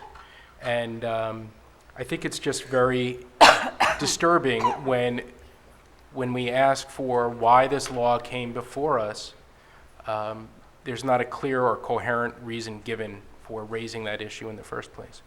So obviously I'd love to see it be more open and more transparent. I've certainly asked for that. I've asked for information from various staff members of the village, and it's been stymied. I've been stymied getting that information. So I just think that, we all need to work together, and I'm sure that we're working towards that. Thank you. That concludes the question period. It is now closed. At this point, each candidate may make a 1.5-minute closing statement, and our timekeeper will continue to check the time. At this point, we started with the Republicans opening the debate, and so they will have the first comment for their closing statements. Jeez, I hope I get extra credit for going first all the time. Yes. Everybody's copying my Gold answers. star. Well, I want to thank everybody for this opportunity to speak. Again, I want to say that this whole process, knocking on doors and asking people to vote for you, has been it's been eye-opening. It's pretty cool, and the process is really good. I look forward to the next week and a half and the election. With that being said, if you come out and vote for me and the other Republicans on our ticket, you'll be getting a group of hardworking, dedicated people. I am a manager, a coach, a sponsor of all the teams that my children play on. I'm very active in the community. I moved up here because we love the area, and I want to make sure that it stays that way. I have an advantage of working close to home. I don't have a 3-hour-a-day commute back and forth to the city anymore. I have a few extra hours during the day that I would be able to dedicate to doing the work of the village trustee, and you'll get a fair, honest shake from me. And I know that's what people want. They just want, a fair opportunity to be heard and be considered. And that's what you get with me. And I thank you very much. Thank you. Mrs. Ryan. First, thank you to the League of Women Voters, to LMC-TV, to residents here, and those watching at home who've taken the time to get to know us better. After watching a particularly hostile regular Board of Trustees meeting, one of my opponents asked me why I was doing this again. My answer was that I believe I make a difference, I believe in the process, and I care about our village. To explain further, I'm running again because I believe the residents of this village expect and deserve more than they're getting from this current majority. I'm running again because we no longer have an open, transparent government. There's lack of process and procedure, and democracy is just a word that's loosely used but not now practiced in our village. Think about the Mamaroneck Beach and Yacht Club stipulation and how it came about. Think about how the village attorney position was terminated and then filled before it was even legal to do so. Watch a meeting on LMC-TV and see how the current majority treats residents and those of us on the board who don't agree with their decisions. Democracy, participatory government is discouraged. Civility is at an all-time low. I'm running again because it's time to restore a reliable, responsible, reasonable majority to a village we all love. The residents of the village of Mamaroneck deserve the best government possible. That's what my running mates and I will deliver. You can count on it. On November 2nd, please vote for the entire Democratic team, John Hofsteader, Sid Albert, and me, Toni Pergola Ryan, for trustees, and Alice Pernick, our outstanding candidate for village justice. Thank you very much. Thank you. Yes, Ms. Ybarra. I'd like to thank LMC-TV and the League of Women Voters for giving me the opportunity to speak. Since I've been trustee here, this is what I've done for the village in the past 10 months. We passed almost 30 laws. The board has worked with the chamber to keep our downtown vibrant and active. We had the lowest tax increase in the recent village history. We addressed flooding by getting permits for flood mitigation. we must be doing something right, because we were voted number 5 in the place to live in Westchester County. So I'm asking on November 2nd, I'm not asking you for money, I'm not asking for anything but a vote. So please vote for me and my team on November 2nd. Thank you.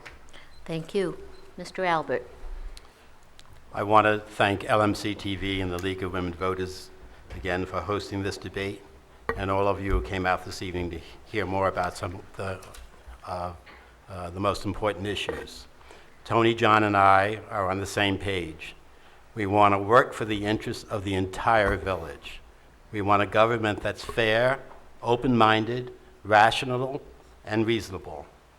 Our entire community benefits from having a well-informed public.